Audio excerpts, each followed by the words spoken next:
Hello dear pharma aspirants, welcome to GDC classes. आज के इस वीडियो डिस्कशन में हम डिस्कस करने वाले हैं गवर्नमेंट एग्जामिनेशन का प्रीवियस ईयर क्वेश्चन पेपर। इसी वीडियो में आपको मिलेंगे दो रैपिड फायर राउंड, जिसमें आपको कुल मिला के 10 क्वेश्चन पूछे गए हैं। इस क्वेश्चन के आंसर्स आपको कमेंट बॉक्स में डालने हैं। देखते हैं कि कौन और किस किस को कितना कितना आता है, किसको कितना रिवाइज हो पाया है, एंड कौन कौन है जो तुरंत आंसर दे सकता है।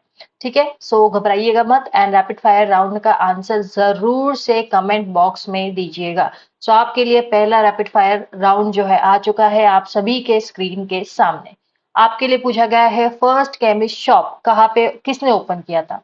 First chemist shop was open by home. This was a very first question, rapid fire round का पहला क्वेश्चन है। एंड प्लीज याद कीजिए, याद करने की कोशिश कीजिए कि किसने पहला केमिस्ट शॉप को ओपन किया था हमारे इंडिया में। नेक्स्ट है क्वेश्चन नंबर 2, जिसमें पूछा गया है फर्स्ट फार्मासिस्ट इंडिया से कौन था। इंडिया से कौन था first pharmacist, who was the first pharmacist of India. This is question number 2 rapid fire round का। क्वेश्चन नंबर 3 आपके सामने पूछा गया है what is schedule you. Drug and cosmetic act में डिफरेंट शेड्यूल्स आपने पढ़े होंगे। सो शेड्यूल यू क्या कहता है, शेड्यूल यू में क्या चीजें मेंशन की गई है, ये चीज आपको अभी के अभी रिकलेक्ट करके तुरंत ही कमेंट बॉक्स को खोल के कमेंट कीजिए तुरंत ही फटाफट। Let's see who will give all the answers correct. Then आता है क्वेश्चन नंबर 4, आपको पूछा गया है amygdala is synonym of what. Amygdala is synonym of which crude drug. कौन सा ऐसा ड्रग है जिसका सिनोनिम जो है वो अमिगडाला है। कोग्नोसी अगर किया होगा तो जरूर से याद आ जाना चाहिए आपको कि क्या इसका आंसर होगा। Then question number 5 of rapid fire round 1 says that chloramphenicol is isolated from which microorganism। यानी कि सोर्स आपको पता होना चाहिए, सोर्स ऑफ क्लोराम्फेनिकॉल कौन से माइक्रो ऑर्गेनिज्म से क्लोराम्फेनिकॉल ऑब्टेन होता है। Tell me that particular micro organism का name. So let us see कि कौन फर्स्ट रैपिड फायर राउंड के पांचों क्वेश्चन करेक्टली आंसर करता है। आप सभी को आंसर करना है, भले ही सही हो भले ही गलत हो, भले ही आप सर्च करके आए कुछ भी करके आए, आप सभी को रैपिड फायर राउंड 1 के क्वेश्चंस जो है कमेंट में डेफिनेटली देने हैं। इससे आपके जो मेमोरी में जब आप कुछ टाइप करोगे या लिखते हो तो वो आपके मेमोरी में बिल्ट हो जाता है। इसलिए try to answer this questions. Okay, so let's get started with today's very first question, जो कि इस पर्टिकुलर एग्जामिनेशन में पूछा गया था। एंड बढ़िया सा क्वेश्चन है, बहुत सिंपल क्वेश्चन आपको पूछा गया है। Which one of the following is an anti diabetic drug. क्या पूछा गया है, which one of the following is anti diabetic drug. यानी कि डायबिटीज के लिए इस्तेमाल होने वाला कौन सा ड्रग है। कॉल्चिकम, रावल्फिया, जिम्नेमा या माइरोबेलिन। ये कॉग्नोसिव पर्सपेक्टिव से आपसे पूछा गया है। अगर आपने कॉग्नोसिव पर्सपेक्टिव से लेके जो क्लासिफिकेशन है वो भी आपको पता होगा तो भी आपके लिए थोड़ा सा आसान हो जाता है ये क्वेश्चन। पहले तो हम देखते हैं, कॉल्चिकम और रावल्फिया जो है ये दोनों भी ये हमारे अल्कोलॉइड के कैटेगरी के ड्रग है। कौन से है, अल्कोलॉइडल ड्रग है। ठीक है, जिम्नेमा जो है हमारा ग्लाइकोसाइडिक ड्रग है, एंड माइरोबेलन जो है हमारा टैनिन के कैटेगरी में आता है। आपको पता होना चाहिए डायरेक्टली मेंशन किया गया है जिम्नेमा को as a anti diabetic drug. Gymnema becomes our correct answer. Gymnema जो है एंटी डायबिटिक ड्रग है। जब बात करें हम कोल्चिकम की, तो कोल्चिकम हमको गॉट में, रोमेटाइड अर्थराइटिस में, ठीक है, रोमेटॉइड अर्थराइटिस में यूज किया जाता है। देन उसके बाद पॉलीप्लॉइडी जो है उसको इंड्यूस करने के लिए हेल्प किया जाता है। कॉल्चिकम के ये सारे यूजेस थे। जब हम बात करें रावल्फिया की, तो हमने इसके भी बहुत सारे यूजेस है, बट जब हम कंपेयर करते हैं डायबिटीज से तो ये एंटी हाइपरटेंसिव है। Not diabetic but anti hypertension, मतलब अगेंस्ट ब्लड प्रेशर ये काम आता है। एंटी हाइपरटेंसिव हो गया ये वाला ड्रग, एंटी हाइपरटेंसिव हो गया। ठीक है, एंड जिम्नेमा जो है वो इसका करेक्ट आंसर बन जाता है option C. This is the explanation. देख पा रहे ये जो बुक आपके सामने प्रेजेंट है, ये है theory pharmacist eight your finger tips की बुक, जो कि इजीली जीडीसी के ऐप पे अवेलेबल है, जीडीसी के वेबसाइट पे अवेलेबल है, और इसी बुक की जो लिंक है आपके डिस्क्रिप्शन में भी अवेलेबल होगी, या इसी वीडियो में के साथ प्रोडक्ट्स करके आपको लिंक मिला होगा उस प्रोडक्ट्स में भी अटैच होगी। ये बुक से ही डायरेक्टली आपके सामने एक्सप्लेनेशन का फोटोग्राफ आपके सामने आ चुका है। सिंपली देखो इसमें क्या लिखा है, जिम्नेमा है जिसको मधुनशीनी या गुडमर कहा जाता है, सिनोनिम। ये कहाँ से ऑब्टेन होता है, from the leaves of perennial woody climber of Gymnema sylvestris Gymnema sylvestre जो है इसका बायोलॉजिकल सोर्स हो गया, एंड एस्केलेपिडेशिया जो है इसकी फैमिली है। देन एंटी स्वीट कंपाउंड, इसका जो कॉन्स्टिट्यूएंट देखा जाए तो जिम्नेमिक एसिड जो है एंटी स्वीटनिंग एजेंट है, एंड ये अल्कोलॉइड भी कंटेन करता है। कौन से अल्कोलॉइड है? पेटेन एंड कोलिन, ये दो अल्कोलॉइड भी प्रेजेंट है। एंड सिंपली देखो, यहाँ से अगर आपने ये बुक पढ़ ली होती तो डायरेक्टली आपको ये आंसर आ जाता कि ये एक एंटी डायबिटिक ड्रग है, due to its indirect stimulation of insulin secretion by the pancreas. Indirectly stimulate करता है इंसुलिन का सिक्रेशन पेनक्रियास से। सो बड़े बढ़िया सा क्वेश्चन सॉल्व हो जाता, आपके मार्क्स पक्के हो जाते। जस्ट एक बुक पढ़ने से अगर आपकी चीजें सॉल्व होती है तो आप जरूर से वो बुक को खरीदिए, लॉन्ग टर्म का बेनिफिट देखिए, rather देन शॉर्ट टर्म का सोचते सोचते लॉन्ग टर्म का नुकसान मत कीजिए। इसलिए लॉन्ग टर्म का बेनिफिट सोचते हुए थोड़ा सा इन्वेस्टमेंट कीजिए, बुक खरीदिए, and you are all good to go for any of the government examination. Okay, then आता है क्वेश्चन नंबर सेकेंड। आपके सामने कह रहा है which of the following is a vitamin के एंटागोनिस्ट यूज्ड एज एंटीकोएगुलेंट। एक विटामिन के एंटागोनिस्ट है जिसको एंटीकोएगुलेंट की तरह यूज करते हैं। सो अगर कोलॉजी में आपने एंटीकोएगुलेंट का क्लासिफिकेशन किया होगा तो डायरेक्टली मेंशन किया जाता है विटामिन के एंटागोनिस्ट का जो पार्ट होगा उसमें डायरेक्टली ये ड्रग मेंशन है। आपके लिए ऑप्शन है हेपारिन, वारफेरिन, एस्पिरिन या स्ट्रेप्टोकाइनेस। सो डायरेक्टली मेंशन किया गया है विटामिन के एंटागोनिस्ट, जिसमें वॉरफेरिन जो है वो हमारा करेक्ट आंसर बन जाता है। वॉरफेरिन के साथ साथ एसिनोक्यूमेरॉल हो गया, डाइक्यूमेरॉल हो गया, ये सारे ड्रग जो है वो डायरेक्टली विटामिन के एंटागोनिस्ट है। जब आप अगर कंफ्यूज है हेपारिन के साथ, तो हेपारिन क्या होता है? इनडायरेक्ट थ्रोम्बिन इनहिबिटर है। क्या है हेपारिन? Indirect thrombin inhibitor. और जब स्ट्रेप्टोकाइनेस की बात की जाए, स्ट्रेप्टोकाइनेस जो है हमारा थ्रोम्बोलाइटिक एजेंट है। कौन सा? थ्रोम्बोलाइटिक एजेंट है। ठीक है, so option B becomes the correct answer, warfarin. Again ये सेम फोटो उसी बुक से अटैच्ड है, आपको डायरेक्टली मिल जाता। यहाँ पे देखो विटामिन के एंटागोनिस्ट की ये लिस्ट दी गई है, जिसमें डाइक्यूमेरॉल है, वारफेरिन है, देन है, ये सारे जो ड्रग है ये यूज किया जाता है। यानी ये ओरल एंटीकोएगुलेंट्स है। उसी तरह से पेरेंटल एंटीकोएगुलेंट्स में हमारा हिपैरिन आता है, और हिपैरिन में क्या लिखा है? इनडायरेक्ट थ्रोम्बिन इनहिबिटर है हमारा हिपैरिन। बाकी के ड्रग्स जो देख सकते हैं आप, लो मॉलिक्यूलर वेट में हिपैरिन आता है, देन डेनापरोइड हो गया, फोंडापेरिनॉक्स हो गया, देन डायरेक्ट थ्रोम्बिन इनहिबिटर में बिवेलिरुडीन आ गया और गैट्रोबेन आ गया। सो ये क्लासिफिकेशन जो है ये आपने किया होता तो आपका हो जाता। एंड जब बात करते हैं हम वारफेरिन की, सो ये जो कॉमन एंटीकोएगुलेंट्स होते हैं, जैसे कि वारफेरिन खुद भी एक हो गया, तो ये क्या करते हैं? विटामिन के इपॉक्साइड रिडक्टेज पे अपना इनिबिशन जमाते हैं, ताकि जो विटामिन के इपॉक्साइड है वो विटामिन के हाइड्रोक्विनोन में कन्वर्ट ना हो सके। सो यहाँ से ही चीजें स्टॉप हो जाती है। ठीक है, देन आता है क्वेश्चन नंबर 3। आप सभी के सामने आपको पूछा गया है which of the following is consider as micronutrient. बड़ा ही सिंपल क्वेश्चन था, आपको पूछा गया है कौन सा ऐसा चीज है जिसको माइक्रोन्यूट्रिएंट कंसिडर किया जाता है? फैट्स, प्रोटीन्स, कार्बोहाइड्रेट या विटामिन्स। सो माइक्रोन्यूट्रिएंट यानी कि वो छोटे क्वांटिटी में रिक्वायर्ड होता है, मैक्रोन्यूट्रिएंट यानी कि वो बड़े क्वांटिटी में रिक्वायर्ड होता है। सो आपको पता हो जाना चाहिए, फैट्स हो गया, प्रोटीन हो गया, कार्बोहाइड्रेट, ये सभी को हमको मैक्रो क्वांटिटी में चाहिए रहेगा। ये सब हमें मैक्रो क्वांटिटी में चाहिए रहेगा। जबकि विटामिन की बात की जाए तो ये हमें माइक्रो क्वांटिटी में, स्मॉल क्वांटिटी में लेकिन स्मॉल क्वांटिटी में चाहिए। बाकी की चीजें जो है मैक्रो क्वांटिटी में चाहिए, इसलिए आपको विटामिन जो है वो करेक्ट आंसर हो जाता है। जैसे कि आप देख सकते हैं, the requirement of this micronutrients में आ जाता है vitamins and minerals, whereas macronutrients में आता है फैट्स, प्रोटीन्स एंड कार्बोहाइड्रेट। ताकि ये जो है ये हमारे जो है बिल्डिंग ब्लॉक्स ऑफ बॉडी है, बिल्डिंग ब्लॉक्स ऑफ बॉडी है, तो ये इनकी क्वांटिटी ज्यादा होती है, ज्यादा रिक्वायरमेंट होती है। ठीक है, देन उसके बाद बात की जाए क्वेश्चन नंबर 4 की। आपके सामने कह रहा है which one of the following is not included for the calculation of vital capacity. Vital capacity जो होती है उसके कैलकुलेशन में कौन सी चीजें इस्तेमाल नहीं होती? Tidal volume, expiratory reserve volume, inspiratory reserve volume या रेसिडुअल वॉल्यूम। सो आपको अगर वो फॉर्मूला याद आ रहा होगा तो ये आपके लिए बढ़िया सा इजी क्वेश्चन था।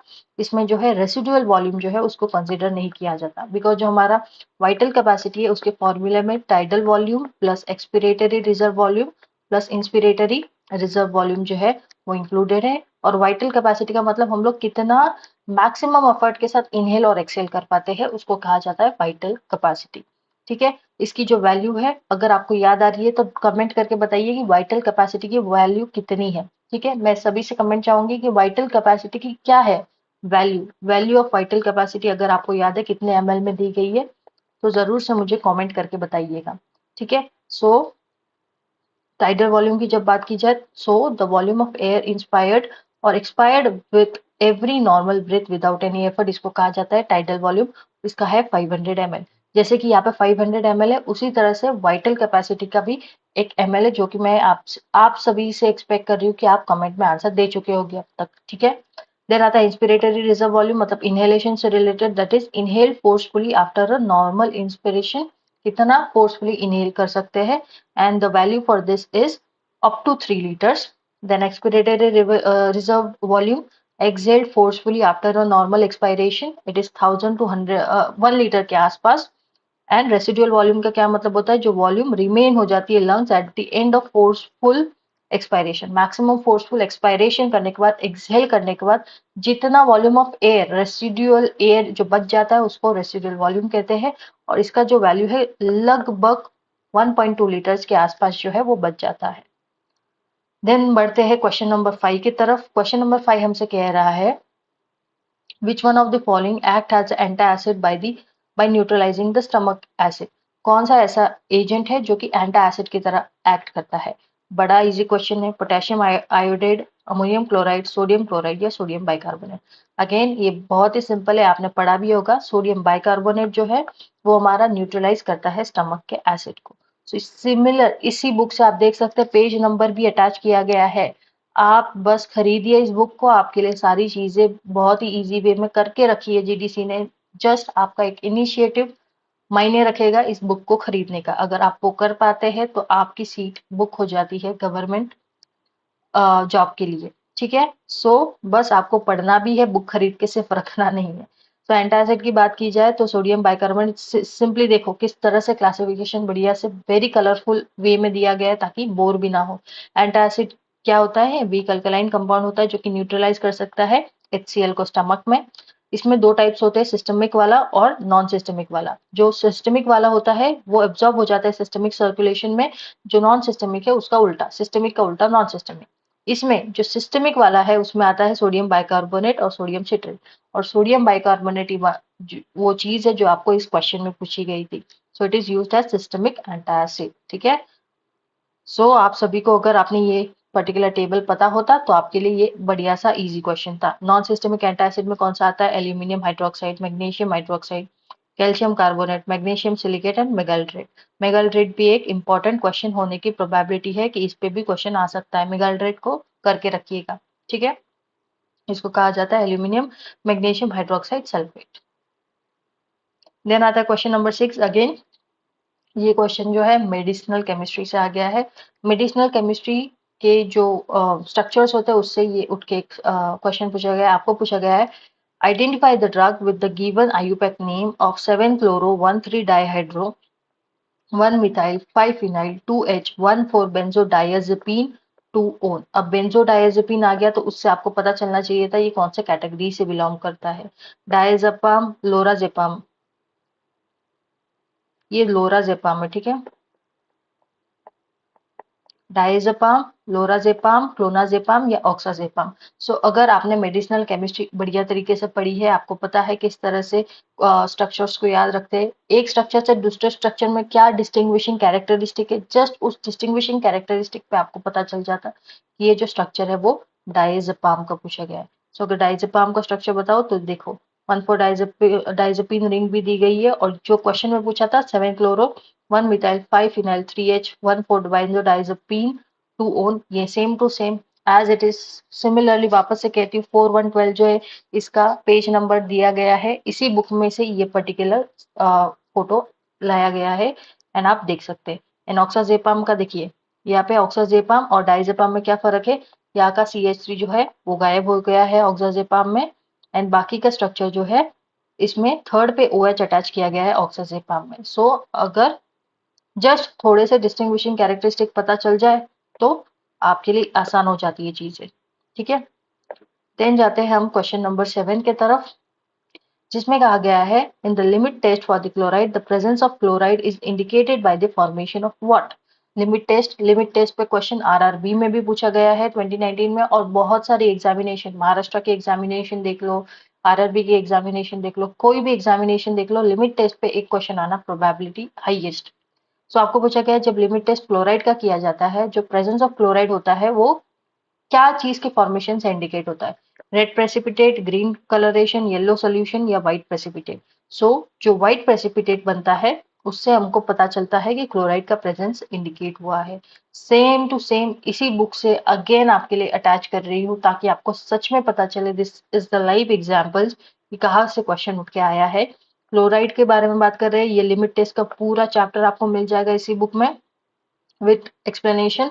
यहाँ पे बोला गया limit test of chloride is based on the reaction between क्या, सिल्वर नाइट्रेट को हम क्लोराइड आयन से जब रिएक्ट करवाते हैं तो AgCl सिल्वर क्लोराइड की जो पीपीटी बनती है वो व्हाइट कलर की बनती है और प्रेसिपिटेट हो जाती है। तो आपको दिखाई दे रहा होगा बिल्कुल ही रेड कलर में हाईलाइट करके आप सभी के लिए आसान करके दिया गया है कि व्हाइट कलर की जो है पीपीटी फॉर्म होती है। सो इससे हमको क्लोराइड का प्रेजेंस पता चलता है। यही आपको क्वेश्चन में पूछा गया था और यही आपका आंसर हो गया। Then other question number 8, which antihistaminic drug has the piperazine nucleus? Piperazine nucleus किसके पास है? देखो जब क्लासिफिकेशन आप पढ़ते हो ना तो आपको सेवरल वे से क्लासिफिकेशन पढ़ना है, सिर्फ कोलॉजी में ही क्लासिफिकेशन नहीं होता, कॉग्नोस्टिक वे से भी क्लासिफिकेशन करके रखना है, मेडिसिनल केमिस्ट्री के पर्सपेक्टिव से भी क्लासिफिकेशन करके रखना है। तो क्लासिफिकेशन के बेसिस पे ही बहुत सारे क्वेश्चन सॉल्व हो जाएंगे। आपको यहाँ पे पूछा गया है कौन सा ऐसा एंटीहिस्टामिनिक ड्रग है जिसमें पिपरेजिन न्यूक्लियस है। पिपरेजिन मतलब कि ये वाली जो पर्टिकुलर रिंग है वो प्रेजेंट होती है। सो पिपरेजिन न्यूक्लियस किसमें प्रेजेंट होगा? सिप्रोहिप्टाडिन, क्लोरफेनेरामाइन, साइक्लाजिन या मेपाक्रिन। तो ये चारों ड्रग दिए गए हैं। अगर आपको स्ट्रक्चर्स याद है तो वेल एंड गुड, उसमें से साइक्लिजिन जो है वो करेक्ट आंसर बन जाता है। Same to same book again at your finger tip. Page number यहाँ पे आपको दिख नहीं रहा है तो पेज नंबर है 403, ठीक है, 403 पेज नंबर पे दिया गया है, यहाँ पे दिखाई दे रहा होगा। साइक्लिजिन में देखो पिपराजिन का न्यूक्लियस है। आपके लिए यहाँ पे बहुत सिंपल करने के लिए यहाँ पे न्यूक्लियस के नेम भी देके रखे। देखो सेम क्वेश्चन पूछा है, क्या पूछा है? पिपराजिन न्यूक्लियस कहाँ प्रेजेंट है? साइक्लिजिन के स्ट्रक्चर में पिपराजिन न्यूक्लियस। आप कुछ करो ना करो, आपको इतना तो कर सकते हो कि स्ट्रक्चर कौन से ड्रग में क्या मेन कॉन्स्टिट्यूएंट मेन न्यूक्लियस है इतना तो पढ़ के रख सकते हो। देन अगर मैं सिप्रोहिप्टाडिन की बात करूँ तो इसमें जैसे कि डाइबेंजो साइक्लोहिप्टीन रिंग हो गई। देन अगर मैं हिस्टामिन की बात करूँ तो इमिडाजोल रिंग होती है। देन उसके अलावा प्रोमिथाजिन देखो तो फिनोथायाजिन रिंग है। इतना तो कर सकते हो, स्ट्रक्चर याद नहीं रख सकते तो ये तो याद रखो। सभी आपके लिए दिया गया है सिर्फ इसी एक बुक में, ठीक है। देन आता है question number 9, the following is not a physiological function of copper as an essential mineral. इसमें से इन चारों में से तीन ऐसे हैं जो फंक्शन है कॉपर के, बट एक ऐसी चीज है वो फंक्शन नहीं है कॉपर का। क्या है ऐसी चीज? कॉपर पे क्वेश्चन आने की प्रोबेबिलिटी ज्यादा है। कॉपर बहुत वाइडली आस्क्ड क्वेश्चन है, कॉपर बेस्ड पे बहुत सारे क्वेश्चंस आ चुके हैं। तो आपके लिए कहा गया है synthesis of collagen, important role in vitamin A metabolism, maintain the integrity of myelin sheath and synthesis of haemoglobin working with iron. So जो करेक्ट आंसर है वो है ऑप्शन सी, बिकॉज ये जो है ये एक्सेप्शन है, यानी कि ये जो है फंक्शन नहीं है कॉपर का। बाकी कोलाजन के सिंथेसिस में, विटामिन ए के मेटाबॉलिज्म में और हीमोग्लोबिन के सिंथेसिस में, तीनों में भी कॉपर का एसेंशियल रोल होता है, various integrity of myelin sheath में इसका कोई रोल नहीं होता। Again you can see copper से रिलेटेड जो है आपको दिख रहा होगा कि anaemia, Wilson disease and depigmentation of skin and hair, ये जो चीजें हैं ये हो सकता है जब कॉपर की डिफिशियंसी होती है तो, ठीक है। So the body contain 100 mg of copper distributed in different organ and ये सिंथेसिस ऑफ हीमोग्लोबिन में इस्तेमाल हो सकता है। देन उसके बाद कोलाजन में भी इस्तेमाल होता है। Than copper is necessary for the synthesis of melanin and phospholipid. Melanin और फॉस्फोलिपिड के सिंथेसिस में भी कॉपर का बहुत हद तक इस्तेमाल होता है। हीमोग्लोबिन में भी कॉपर का बहुत हद तक इस्तेमाल होता है। सिर्फ माइलिन शीट जो है वहां पे कॉपर का कोई इस्तेमाल नहीं होता, ठीक है। देन उसके बाद आता है क्वेश्चन नंबर 10, आपको पूछा गया है Liebermann Burchard reaction is a qualitative test for the identification of steroid gives. ये केमिकल टेस्ट है, क्वेश्चन हो गया फ्रॉम फार्माकोग्नोसी। आपको पूछा गया है लिबरमैन बोचार्ट रिएक्शन जो है ये आइडेंटिफिकेशन ऑफ स्टेरॉइड का आइडेंटिफिकेशन किस वे से देता है? Red colour is produced with Salvinox reagent. Rose red to blue and then to green is observed in the presence of acetic anhydride and concentrated H2SO4, that is sulfuric acid. in presence of equal volume of steroid and concentrated sulfuric acid, chloroform layer turns red and acid layer turns shows the greenish fluorescence and red color in the presence of formaldehyde and sulfuric acid. भले ही आपको colour नहीं पता हो, आपको पहले कैसे आप line by line decode कर सकते थे। अगर आपको रिएजेंट पता है तो पहले आप एलिमिनेट कीजिए कि कौन सा ऐसा ऑप्शन है जिसमें वो रिएजेंट प्रेजेंट नहीं है, डायरेक्टली आपको आंसर मिलेगा। जो है एसिटिक एनहाइड्राइड और कॉन्सेंट्रेटेड सल्फ्यूरिक एसिड जो है, ये पर्टिकुलर रिएजेंट जो है सिर्फ ऑप्शन बी में दिया गया है। तो सिर्फ अगर आपको रिएजेंट भी पता था तो भी आप डायरेक्टली एलिमिनेट कर सकते हो ऑप्शन ए, सी और डी को, and directly without knowing the colour itself कि क्या कलर था, किस तरह से था, बिना उसको जाने भी आप डायरेक्टली आंसर पे पहुंच जाते हैं ऑप्शन बी पे। अगर इसको और भी टफ करना होता एग्जामिनर को तो आपको सेम तरीके का ऑप्शन रिपीट मिलता, इन्हीं में से कोई एक ऑप्शन भी इसी तरह का होता और वहां पे कलर चेंज होता और बाकी रिएजेंट सेम रख देते, अगर वो चाहते आपको और भी टफर ये क्वेश्चन बनाना। सो लिबरमैन बुचार्ड रिएक्शन जो है, again same book, page number है 493। इसमें देख सकते हैं आप लिबरमैन बुर्चा टेस्ट में आपको दिखाई देगा acetic anhydride acid and H2SO4 sulphuric acid का कॉम्बिनेशन जो है, एंड आपको यहाँ पे दिखा गया steroid and cholesterol one and the same thing, rose to bluish green colour का सोल्यूशन भी मिल जाता है। ठीक है, टेस्ट ऑफ लिपिड्स में ये चीज आपको मेंशन की गई है। देन 11 क्वेश्चन में आपको पूछा गया है, choose the wrong statement about the method of dispensing unit dose. Unit dose को जब डिस्पेंस करते हैं तो कौन सी ऐसी है रॉन्ग मेथड। ठीक है, in CUDD that is centralised unit dose dispensing, prescriptions are sent directly to pharmacist. In decentralised unit dose dispensing system, DUD मतलब decentralised unit dose dispensing system, CUDD मतलब कि centralised unit dose dispensing system. So in DUDD, delivery of unit dose is operated through satellite pharmacy. In CUDD system, delivery devices such as medication card or pneumatic tubes are used. And in CUDD, all inpatient drugs are dispensed in unit dose and stored in central area of pharmacy. आपको अगर basic सा पता है ना centralised क्या होता है, decentralised क्या होता है, तो भी आप एलिमिनेट कर सकते थे। करेक्ट आंसर है ऑप्शन ए। देखो सेंट्रलाइज्ड वे में सब कुछ सेंटर पे आके देन डिस्ट्रीब्यूट होता है। ये जो फर्स्ट ऑप्शन है ये क्या कह रहा है, डायरेक्टली जाना फार्मासिस्ट, ये एक डिसेंट्रलाइज्ड वे हो जाता है। देखो अगर एक और वे से आप देख सकते थे कि ऑप्शन ए और ऑप्शन सी जो है वो कॉन्ट्राडिक्ट कर रहा है एक दूसरे को। ठीक है, ऑप्शन ए और ऑप्शन सी जो है कॉन्ट्राडिक्ट कर रहा है एक दूसरे को। इसमें कहा गया है कि sent directly to the pharmacist, where C में क्या बोला गया है, डिलीवरी डिवाइसेस यूज किया जाता है। तो या तो डायरेक्टली सेंड नहीं होता होगा इसलिए डिलीवरी डिवाइस यूज होता होगा, या तो डिलीवरी डिवाइस यूज नहीं होता होगा इसलिए डायरेक्टली सेंड किया जाता होगा। तो इस वे से भी आप 50-50 तक पहुंच सकते थे ये चीज के लिए। ठीक है, इसका जो करेक्ट आंसर है वो है ऑप्शन ए, बिकॉज ये चीज डिसेंट्रलाइज में होते हैं ना कि सेंट्रलाइज्ड में। डिसेंट्रलाइज्ड यूनिट में क्या होता है, सारे इनपेशेंट को डिस्पेंस किया जाता है यूनिट डोज में, सारे ड्रग्स को स्टोर किया जाता है सेंट्रल एरिया ऑफ फार्मेसी में एंड डिस्पेंस किया जाता है at the time dispense the time of dose is given to directly to the patient. Drugs are transferred from pharmacy to indoor by the medication card. यहाँ पे क्या use होता है, medication card use होता है। एंड डिसेंट्रलाइज में क्या आप देख सकते हो, स्मॉल सैटेलाइट फार्मेसी जो लोकेटेड होती है एवरी फ्लोर पे, वो वहां पे काम आती है। ठीक है, देन आता है क्वेश्चन नंबर 12। आपको कहा गया है one of the following statement is not correct relating to the narcotic and psychotropic substance act of 1985। Jurisprudence से एक क्वेश्चन आ गया, ये क्वेश्चन बहुत ही डेप्थ में पूछा गया है, यानी कि एग्जामिनर बहुत लेवल तक गया था इस क्वेश्चन को पूछने के लिए, बिकॉज सेक्शंस यहाँ पे पूछे गए हैं and humanly it is not possible to remember every section आप याद नहीं रख सकते। तो ऐसे क्वेश्चन को स्किप करना बेहतर होता है, अगर नेगेटिव मार्किंग है तो ऐसे क्वेश्चन को स्किप करना बेहतर होता है। ठीक है, ऐसे क्वेश्चन से डिटरमाइन होता है कि आपकी डिसीजन मेकिंग स्किल्स कैसी है। सो यहाँ पे क्या कहा गया है, सेक्शन 8 जो है वो एम्पावर करता है certain operation of narcotic drug and psychotropic substance except for the medicinal and scientific purpose. Section 22 punishment बताता है for the contravention in relation to the psychotropic substances. ठीक है, सेक्शन 9 कहता है एम्पावर करता है सेंट्रल गवर्नमेंट को कि वो फंड कंट्रोल एंड रेगुलेट करे operation related to NDPS substances. And section 21 कहता है punishment for the contravention in relation to the manufacture drug and preparation. So मैं बता दूं, अगर आपको नहीं पता है तो आप अभी से इसको अपने नोट्स में ऐड कर सकते हैं। ऑप्शन ए जो है वो इनकरेक्ट बन जाता है, बाकी के तीनों ऑप्शन जो है वो करेक्ट है। बाकी के तीनों ऑप्शन करेक्ट है। सेक्शन 22 में पनिशमेंट दी गई है कोई भी कॉन्ट्रावेंशन और साइकोट्रोपिक सब्सटेंस से रिलेटेड। तो सेक्शन 9 एम्पावर करता है सेंट्रल गवर्नमेंट को, परमिट करता है कंट्रोल एंड और सिस्टम एंड सेक्शन 21 जो है पनिशमेंट देता है for the contravention in relation to manufacture drug and preparation. Section 8 जो है वो क्या है, सेक्शन 8 क्या कहता है, सेक्शन 8 जो है of narcotic and psychotropic substance जो है वो प्रोहिबिशन करता है सर्टेन ऑपरेशन पर, ना कि एम्पावर करता है। इट प्रोहिबिट, आपको ऑप्शंस में क्या लिखा गया था, एम्पावर्स।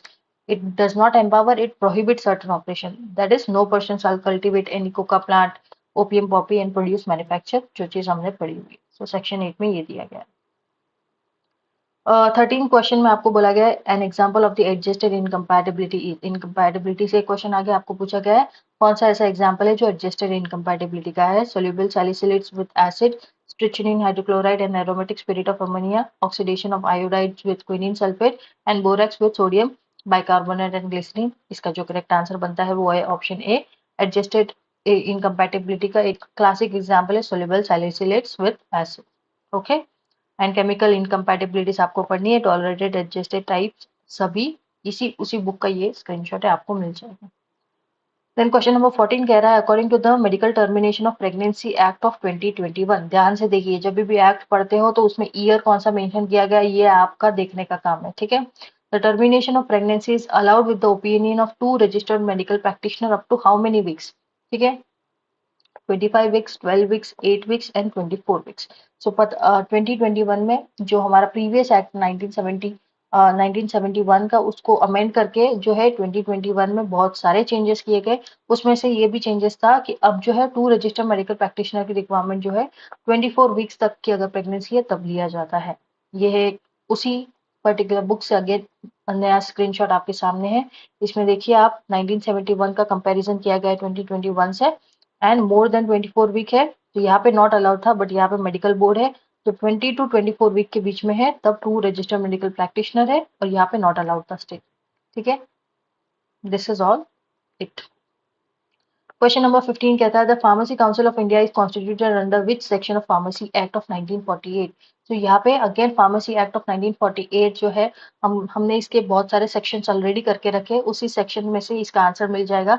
सेक्शन 12, सेक्शन 15, सेक्शन 3 या सेक्शन 5। तो इसका जो करेक्ट आंसर है वो है ऑप्शन सी। सेक्शन 3 में दिया गया है central council is constituted, central council यानी कि pharmacy council of India. Section 12 में हमको कोर्स ऑफ स्टडी के बारे में पता चलता है, ठीक है। So section 3 is the correct answer. Again आप सभी को अगर जूरिस्प्रूडेंस की प्लेलिस्ट देखनी है जहाँ पे 1000 एमसीक्यूज डिस्कस किए गए, टोटल 1000 एमसीक्यूज जूरिस्प्रूडेंस के डिस्कस हो चुके हैं, वो प्लेलिस्ट आपको डायरेक्टली इसी चैनल पे जाइए, वहाँ पे प्लेलिस्ट अवेलेबल है फार्मास्यूटिकल जूरिस्प्रूडेंस की। मैंने खुद ने 1000 एमसीक्यू चैलेंज करके वो प्लेलिस्ट है एंड आपको वो मिल जाएगी directly on this channel itself. आपको प्लेलिस्ट सेक्शन में जाना है, वहाँ पे रेडीली अवेलेबल है। टोटल 20 वीडियोज है जिसमें 1000 एमसीक्यूज को डिस्कस किया गया है, ठीक है। और ये चीज वहां पे डिस्कस हुई थी। सो फार्मेसी एक्ट आप देख सकते हैं सेक्शन 3 दिया गया है, सेंट्रल काउंसिल जो है सेक्शन 3 के तहत जो है बनाया गया है। देन आता है क्वेश्चन नंबर 16। क्वेश्चन नंबर 16 कहता है under the DPCO that is drug price control order how many bulk drug and the formulation are under statutory order. So देखो मैंने कितने बार आपको कहा है, जब मैं वो जूरिस्प्रूडेंस का लाइव ले रही थी तभी भी मैंने आपको बोला था जब भी ईयर मेंशन नहीं है तो आपको ओरिजिनल ईयर कंसिडर करना है, कि आपको इनडायरेक्टली उन्होंने ओरिजिनल ईयर के बारे में पूछा है। सो डीपीसीओ 1995 के बारे में यहाँ पे पूछा गया है, क्योंकि यहाँ पे ईयर मेंशन नहीं किया एज 2013, दैट मीन्स यहाँ पे ओरिजिनल एक्ट के बारे में पूछा गया है। ओरिजिनल जो है वो 1995 का है। सो वो कौन कितने बल्क ड्रग कंसिडर थे, 376, 74, 500 या 50। करेक्ट आंसर है 74, because as per DPCO 1995 74 bulk drug को जो है इंक्लूड किया गया है in the statutory price control के मैकेनिज्म में, ठीक है। Next is question number 17। यहाँ पे बोला है what is the main purpose of Gram staining technique. Gram staining technique का मेन पर्पस क्या है, to isolate bacteria from the mixed culture, to identify viruses, to differentiate bacteria based on their cell wall structure, या to detect the bacterial spore. So again main purpose पूछा है, gram staining करने का main purpose क्या है।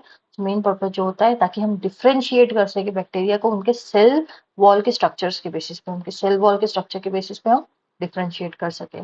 ये चीजें directly again mention है यहाँ पे, उसी बुक का स्क्रीनशॉट है।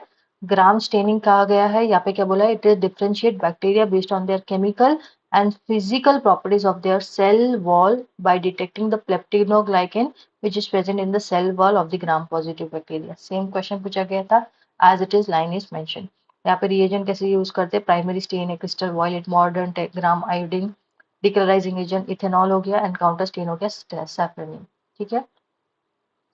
Question number 18, very easy question. In tablet manufacturing, the process of compressing a powder mixture into tablet without prior granulation is called as. बिना ग्रैन्यूल फॉर्म के डायरेक्ट कंप्रेशन को क्या कहा जाता है? वेट ग्रैन्युलेशन, ड्राई ग्रैन्युलेशन, डायरेक्ट कंप्रेशन या sublimation. सो आपको पता होना चाहिए. ग्रैन्युलेशन ग्रैन्युलेशन मेंशन है यहाँ पे, विदाउट ग्रैन्युलेशन बोला तो ऑप्शन ए और बी डायरेक्टली एलिमिनेटेड. जब बात की जाए सी और डी के बीच में तो option C is the correct answer. Direct compression ही वो टेक्निक है जिससे हम डायरेक्टली क्या करते हैं, कंप्रेस करते हैं और टैबलेट बनाते हैं. ठीक है. Then, yes, direct compression, powder mixture into tablet without any prior granulation. This is the process. Then question number 19 कहता है the specific standards for mechanical contraceptives are mentioned in which of the following schedule as per Drug and Cosmetic Act, Schedule K, Schedule R, Schedule J या Schedule F. So आपने अगर schedules का again आपको पता नहीं है schedules कहाँ से पढ़ना है एंड ट्रिक्स भी चाहिए शेड्यूल की तो अगेन मेरी फार्मास्यूटिकल जूरिस्प्रूडेंस की थियरी की भी प्लेलिस्ट पड़ी है इसी चैनल पे. वहाँ पे शेड्यूल सुपर फास्ट की वीडियो है और शेड्यूल डिटेल वे में भी मैंने कवर किए हैं along with tricks. Every schedule को ट्रिक्स के साथ रिलेट किया है, वहाँ पे भी आपको ये चीज मिल जाएगी. स्पेसिफिक स्टैंडर्ड मैकेनिकल कॉन्ट्रासेप्टिव का option B is the correct answer. K में हम लोग import manufacture related list of drug which is exempted from the provision of manufacturing वो के में दिया गया है. जे में हम लोग जानलेवा डिजीज यानी कि ऐसे डिजीज जो drug may not purport to cure वो जे में दिए गए हैं. और एफ में blood and blood related product की बात की जाती है तो option B is the correct answer.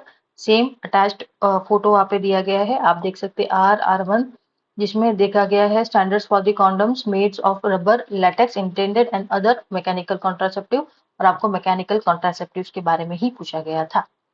Then उसके बाद आता है क्वेश्चन नंबर 20. इसमें कहा गया है phenyl mercuric acetate is used as preservative in paste, capsules, emulsions and parenterals. आपको बोला गया है फिनाइल मर्क्यूरिक एसिटेट ये प्रिजर्वेटिव की तरह कहाँ यूज किया जाता है, कौन से डोसेज फॉर्म में. सो फिनाइल मर्क्यूरिक एसिटेट पेरेंटल्स में यूज किया जाता है. कैसे बताती हूँ यहाँ पे देखिए. फॉर्मुलेशन ऑफ पेरेंटल दिया गया सेम स्क्रीनशॉट है. यहाँ पे आपको दिखा देगा एडिटिव्स, उसमें पहला लिखा गया है प्रिजर्वेटिव और उसमें आपको ये लिस्ट दिखी होगी. फिनाइल मर्क्यूरिक एसिटेट जो है यूज किया जाता है. अदर है benzyl alcohol, chlorobutanol, methyl paraben, propyl paraben, phenol, phenyl mercuric nitrate also. So this is the list. Question number 21 आपके सामने कह रहा है the primary responsibility of the pharmacy therapeutic committees. Pharmacy therapeutic committee के primary responsibility क्या है? Purchase drug for the hospital, conduct clinical trial, promote rational use of drug या approve the patient treatment plan. So pharmacy and therapeutic committee का जो main purpose होता है वो है कि रैशनल यूज होकर ड्रग का एक रैशनल सही इस्तेमाल हो सके. ठीक है. So the PTC is to promote the rational drug use and ensure that drug safety. PTC is the committee of कौन कौन रहता है इसमें, फिजिशियंस होते हैं, फार्मासिस्ट होते हैं, नर्सेस होती है और एडमिनिस्ट्रेटर्स होते हैं जो डेवलप एंड मेंटेन करते हैं drug policies and formularies for the hospitals. Then question number 22 कहता है the following principle is involve in the hammer mill. Again मैं बोल जाती हूँ, ये बोल रही हूँ मिल वाला क्वेश्चन और हैमर मिल वाला क्वेश्चन जो है आरआरबी के क्वेश्चन पेपर में आया था. आरआरबी 2019 के क्वेश्चन पेपर में आ चुका है और बहुत सारे क्वेश्चन पेपर में ये मिल वाले क्वेश्चन जो है रिपीटेड हुए हैं एंड सेम 2024 में भी पूछा गया है. सो अगर गवर्नमेंट एग्जामिनेशन कोई भी गवर्नमेंट एग्जामिनेशन दे रहे हो तो गवर्नमेंट एग्जामिनेशन चाहे कोई भी स्टेट की हो उसके PYQ करके रखिए. सो ये PYQ सीरीज इसीलिए आप सभी के लिए अवेलेबल की गई है ताकि आपको इसका एडवांटेज हो सके. सो आपको पूछा गया है कौन से प्रिंसिपल पे हैमर मिल बेस्ड है. Compression, attrition and compression, attrition and impact. So आपको बता दूं जो इम्पैक्ट है ये पर्टिकुलर प्रिंसिपल हैमर मिल से इम्पैक्ट का जो है प्रिंसिपल, इम्पैक्ट का प्रिंसिपल जो है हैमर मिल फॉलो करता है. अगेन सेम स्क्रीनशॉट आप सभी के सामने. Hammer mill mechanism of action जो प्रिंसिपल है वो इम्पैक्ट है, डायरेक्टली रिटर्न है. देन उसके बाद रोलर मिल जो है कंप्रेशन के बेस पे है. कटर मिल जो है कटिंग के बेस पे है. देन बॉल मिल जो है एट्रिशन और इम्पैक्ट के बेसिस पे है. फ्लूइड एनर्जी मिल जो है attrition impact. Then colloidal mill जो है शेयरिंग के बेसिस पे है and end runner mill, edge runner mill जो है क्रशिंग एंड शेयरिंग के बेसिस पे. सारी चीजें आपके सामने दी गई है. क्वेश्चन नंबर 23 कह रहा है as per the drug and cosmetic act standards for the umbilical tapes comes under which schedules. F3, L1, F2 या double F. So again schedule वाली वीडियो कर दी होती तो ये भी अगेन इजी क्वेश्चन होता। शेड्यूल से रिलेटेड आई थिंक दो क्वेश्चन, दूसरा क्वेश्चन था ये। तो इसका करेक्ट आंसर है अम्बिलिकल टेप जो है F3 में दिया गया है। F3 में अम्बिलिकल टेप के बारे में दिया गया है, डबल एफ में ऑप्थेल्मिक के बारे में दिया गया है और F2 में सर्जिकल ड्रेसिंग के बारे में दिया गया है। डबल एफ ऑप्थेल्मिक प्रिपरेशन के बारे में दिया गया है। ठीक है। क्वेश्चन नंबर 24 कह रहा है how many parts of 50% of volume by volume and 10% of volume by volume alcohol is required to prepare 40% of volume by volume alcohol. बड़ा ही इजी क्वेश्चन है, एलिगेशन मेथड के बेसिस पे है। किस तरह से करना है, जो हायर कॉन्सेंट्रेशन है आपको एक साइड लिख देना है, लोअर कॉन्सेंट्रेशन एक साइड, और जो चीज बनानी है वो बीच में आ गई। ठीक है। अभी इसका कितना रिक्वायर्ड है, 50 माइनस 40 करो, यानी कि टोटल 10% इसका रिक्वायर्ड है। एंड ये कैसा होगा, 40 माइनस 10, सो ये हो गया टोटल 30% रिक्वायर्ड है। यानी कि 50% का 30% चाहिए रहेगा और 10% का अल्कोहल हमको 10% ही चाहिए रहेगा। ठीक है। सो 30/10 का रेशियो है, 30/10 में से 0 0 चले गए, सो 3/1 का रेशियो, यानी कि 3:1 का जो है करेक्ट रेशियो है। 3/1 इज द करेक्ट आंसर। ठीक है। ये हो गया हायर स्ट्रेंथ, ये हो गया लोअर स्ट्रेंथ, ये हो गया रिक्वायर्ड स्ट्रेंथ। एंड उसके बाद आपको माइनस आउट करना है, तो 50% का कितना चाहिए, जो ये वाला वैल्यू है वो डायरेक्टली डिनोट करता है 50% का, तो 50% वाला आपको 30% चाहिए रहेगा, 10% वाला आपको 10% ही चाहिए रहेगा। सो 3:1 is the correct answer. Question number 25 कहता है one of the following is the social determinant of health. Health का कौन सा ऐसा सोशल डिटर्मिनेंट है, ये आपको पूछा गया है। Health services, behaviour, culture and occupation. आपको बोला गया है social determinant of health. Socially determinant of health ये WHO की एक बड़ी ही प्यारी सी वेबसाइट है, वहां से मिला है।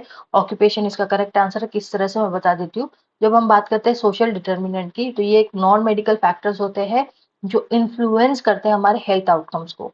ये कंडीशन होती है जैसे कि कहाँ पे, इन विच द पब्लिक बॉर्न हुई है, people were born, people grow हो रहे, वर्क कर रहे हैं, वर्क आ गया यहाँ पे, ऑक्यूपेशन इसलिए करेक्ट आंसर था। वर्क कर रहे, लिव कर रहे, या एज हो रहे, वही चीज, वही एनवायरमेंट, वही सोसाइटी किस तरह से इन्फ्लुएंस करती है हमारे हेल्थ आउटकम को। ठीक है। सो इसी को कहा जाता है social determinant of health. So and the wider set of forces. कौन सी इस लिस्ट में क्या क्या चीजें आती है इस लिस्ट में, जैसे कि इनकम एंड सोशल प्रोटेक्शन आ गया। एजुकेशन के लेवल के बेसिस पे भी पता चलता है। जैसे कि आपको पता होगा during time of corona, Covid vaccine का टाइम था, बहुत सारे डिफरेंट बिहेवियर्स आपको पब्लिक के देखने मिलेंगे। कोई बोलेगा कि ये कुछ काम का नहीं है, कोविड जैसे कोई चीज नहीं है, वैक्सीन कोई काम नहीं करती। एजुकेटेड पीपल तो वैक्सीन लगाने पहले चले जाते होंगे, जो थोड़े इलिटरेट पीपल होंगे वो रहते होंगे कि नहीं ये चीज कोई गलत है। तो ये सारी चीज हमारे हेल्थ आउटकम को डिफर करती है। आप कोरोना का ही एग्जाम्पल ले सकते हैं। ठीक है। इनकम हो गया, सोशल प्रोटेक्शन हो गया, एजुकेशन हो गया, unemployment and job insecurity, working life condition, food insecurity, housing and basic amenities. ये सारी चीजें आप पढ़ सकते हैं। ये सारी चीजें इन्फ्लुएंस करती है हमारे हेल्थ आउटकम। सोशल डिटर्मिनेंट्स है हमारे हेल्थ आउटकम को इन्फ्लुएंस करने वाली। क्वेश्चन नंबर 26 कह रहा है which organisation publishes the international pharmacopoeia. Very easy question. European medicinal agency, food and drug, FDA that is food and drug administration, WHO and United Nations. So WHO जो है वो हमारा international pharmacopoeia को publish करने का काम करता है। International pharmacopoeia published by WHO with the aim to provide specification, test method for the priority medicine for the major health importance. Okay. Question number 27 कह रहा है which one of the following emulsifying agent is in the HLB range which is suitable in oil in water emulsion. So अगर आपने HLB range का वो table है वो किया होता तो ये वाला आंसर आ जाता। Oil in water emulsion about 20 HLB होनी चाहिए, या 7 to 9 के स्केल में होना चाहिए, या 8 to 18 के स्केल में होना चाहिए, या 3 to 6 के स्केल में होना चाहिए। तो इसका जो करेक्ट आंसर है वो 8 to 18 के स्केल रेंज में होना चाहिए। जब हम बात करते हैं 3 to 6 तो ये उल्टा हो जाता है, ये वाटर इन ऑयल इमल्शन बताता है, whereas 8 to 18 जो है ऑयल इन वाटर दिखाता है। सो 1 2 3 आपने देखा होगा एंटी फोमिंग, ये वाला टेबल की बात कर रही थी, करके रखिए अभी भी देर नहीं हुई है। जब 3 to 8 की बात की जाती है तो वाटर इन ऑयल हो जाता है इमल्सिफाइंग एजेंट। 7 to 9 जैसे स्केल बढ़ती रहती है वैसे हाइड्रोफिलिसिटी जो है वो इंक्रीज होती रहती है, तो इस हिसाब से चीजें बदलती रहती है। जैसे कि 8 to 16 अब हो जाता है oil in water, 13 to 15 detergent, and 15 to 18 जो है सोल्यूबलाइजिंग एजेंट हो जाता है। देन आता है क्वेश्चन नंबर 28। ये कहता है one of the following is not correct about benzoin. Benzoin से रिलेटेड कोई चीज जो है वो करेक्ट नहीं है। क्या चीज करेक्ट नहीं है? Balsamic resin is obtained from the Styracobensis, Styraconensis. Deep brown color is produced from Siam benzoin and deep purple color, red color is produced from Sumatra benzoin with ether and sulfuric acid. Active principle of free balsamic acid and triterpenoid acid. It is obtained from the trees grown in Thailand, Vietnam. So incorrect पूछा गया है which is not correct regarding benzoin. So आपको पता होना चाहिए कि यहाँ पे एग्जामिनर किस तरह से खेल सकता है। सियाम का सुमत्रा बेंजोइन का जो क्लासिफिकेशन कैरेक्टरिस्टिक है उसको चेंज कर सकता है। ऑप्शन बी यहाँ पे जो है वो करेक्ट आंसर बन जाता है बिकॉज जो डीप ब्राउन कलर है वो हमको सुमत्रा बेंजोइन से मिलता है, जबकि डीप पर्पलिश रेडिश कलर जो है हमको सियाम बेंजोइन से मिलता है। सो केमिकल टेस्ट पे यहाँ पे खेला गया था। ठीक है, और बाकी के सारे जो है वो करेक्ट बन जाते हैं। जो बी है वो इनकरेक्ट है and that's why the correct answer जो है हमारा बी है। ठीक है, सो आप देख सकते हैं बायोलॉजिकल सोर्स में सियाम बेंजोइन बाल्समिक रेजिन से ऑब्टेन होता है फ्रॉम स्टाइरेक्टोन्किनेंसिस। आप वियतनाम का नाम भी यहाँ पे देख सकते हैं। ज्योग्राफिकल सोर्सेस में केमिकल कॉन्स्टिट्यूएंट्स में ट्राइटरपीनॉइड जो कि दिया गया है वो भी प्रेजेंट है। ठीक है, क्वेश्चन नंबर 29 कहता है which compound is commonly used in dental product for cavity prevention. Cavity को प्रिवेंट करने के लिए क्या चीज यूज की जाती है? बहुत इजी क्वेश्चन, बिकॉज हम नॉर्मली भी जब लेने जाते हैं तब डेंटिस्ट ऐसे ही चीजों को रिकमेंड करता है जिसमें फ्लोरीन प्रेजेंट हो, वो एंटी कैरिज एजेंट में फ्लोरीन प्रेजेंट होना चाहिए। Zinc chloride, sodium fluoride, magnesium oxide या सोडियम बाइकार्बोनेट। हमको पता है फ्लोराइड प्रेजेंट होना चाहिए। सोडियम फ्लोराइड जो है वो हमारा करेक्ट आंसर बन जाता है। अगेन सेम बुक से आपके लिए टेबल है, आप यहाँ पे देख सकते हैं। Anti caries agent, this are the agent use to prevent the dental decay. Sodium fluoride हो गया, sodium lauryl sarcosinate and sodium monofluorophosphate हो गया। बाकी की चीजें भी आप एक बार पढ़ सकते हैं। अब्रेसिव एंड पॉलिशिंग एजेंट कौन से हैं, then detergent, foaming agent, humectant क्या है, एंटीबैक्टीरियल क्या है, डिसेंसिटाइजर क्या है। एवरी लाइन को किस तरह से कलर किया है, किस तरह से अपीलिंग लगता है पढ़ने के लिए भी आप देख सकते हैं। ठीक है, देन आता है question number 30।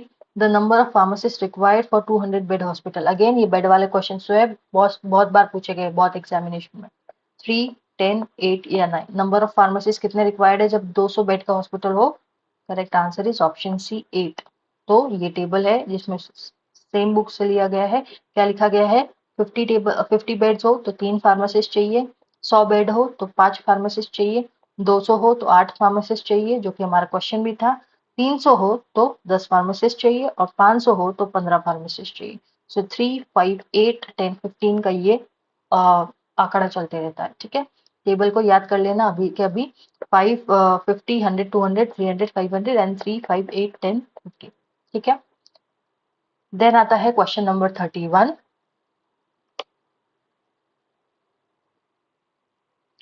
Okay, so question number 31 कह रहा है one of the standard of absorbent cotton given below is not as per IP. ठीक है, यहाँ पे स्टैंडर्ड्स बताए हैं अब्जॉर्बेंट कॉटन के एंड उसमें से एक चीज जो है वो आईपी को फॉलो नहीं करती। कौन सी है वो चीज?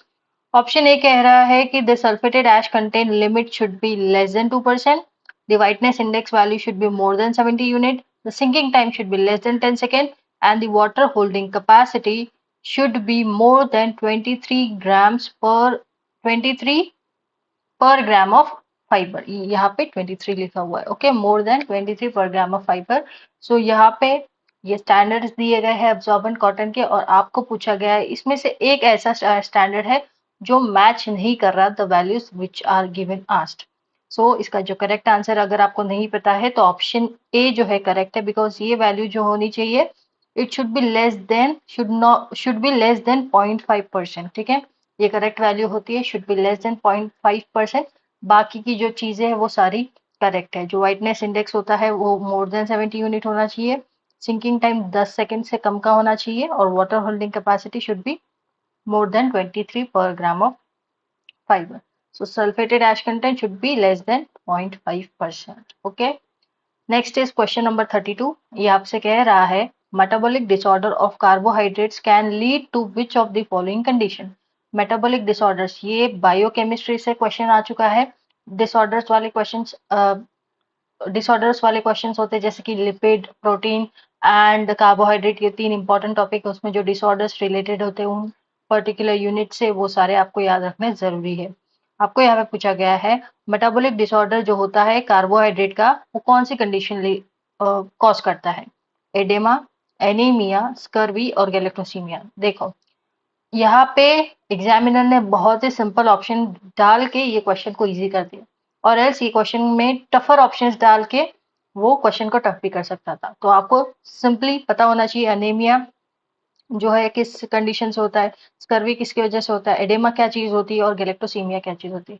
इन सभी ऑप्शन में से आपको पता है गैलेक्टोसीमिया जो है ये कार्बोहाइड्रेट रिलेटेड डिसऑर्डर से ही रिलेट करता है, वेरस अदर तीनों चीजें जो है एडेमा जैसे फ्लूइड रिटेंशन वाली चीज हो गई, स्कर्वी विटामिन सी के डेफिशिएंसी से हो जाती है। तो ये सारी चीजें एनीमिया यानी कि ब्लड की कमी होना, so it is called as this are not related to carbohydrate. जो गैलेक्टोसीमिया है वो रिलेटेड है कार्बोहाइड्रेट की डिजीज कंडीशन से, metabolic disorder, so galactosemia correct हो गया। एक्सप्लेनेशन आपके सामने है।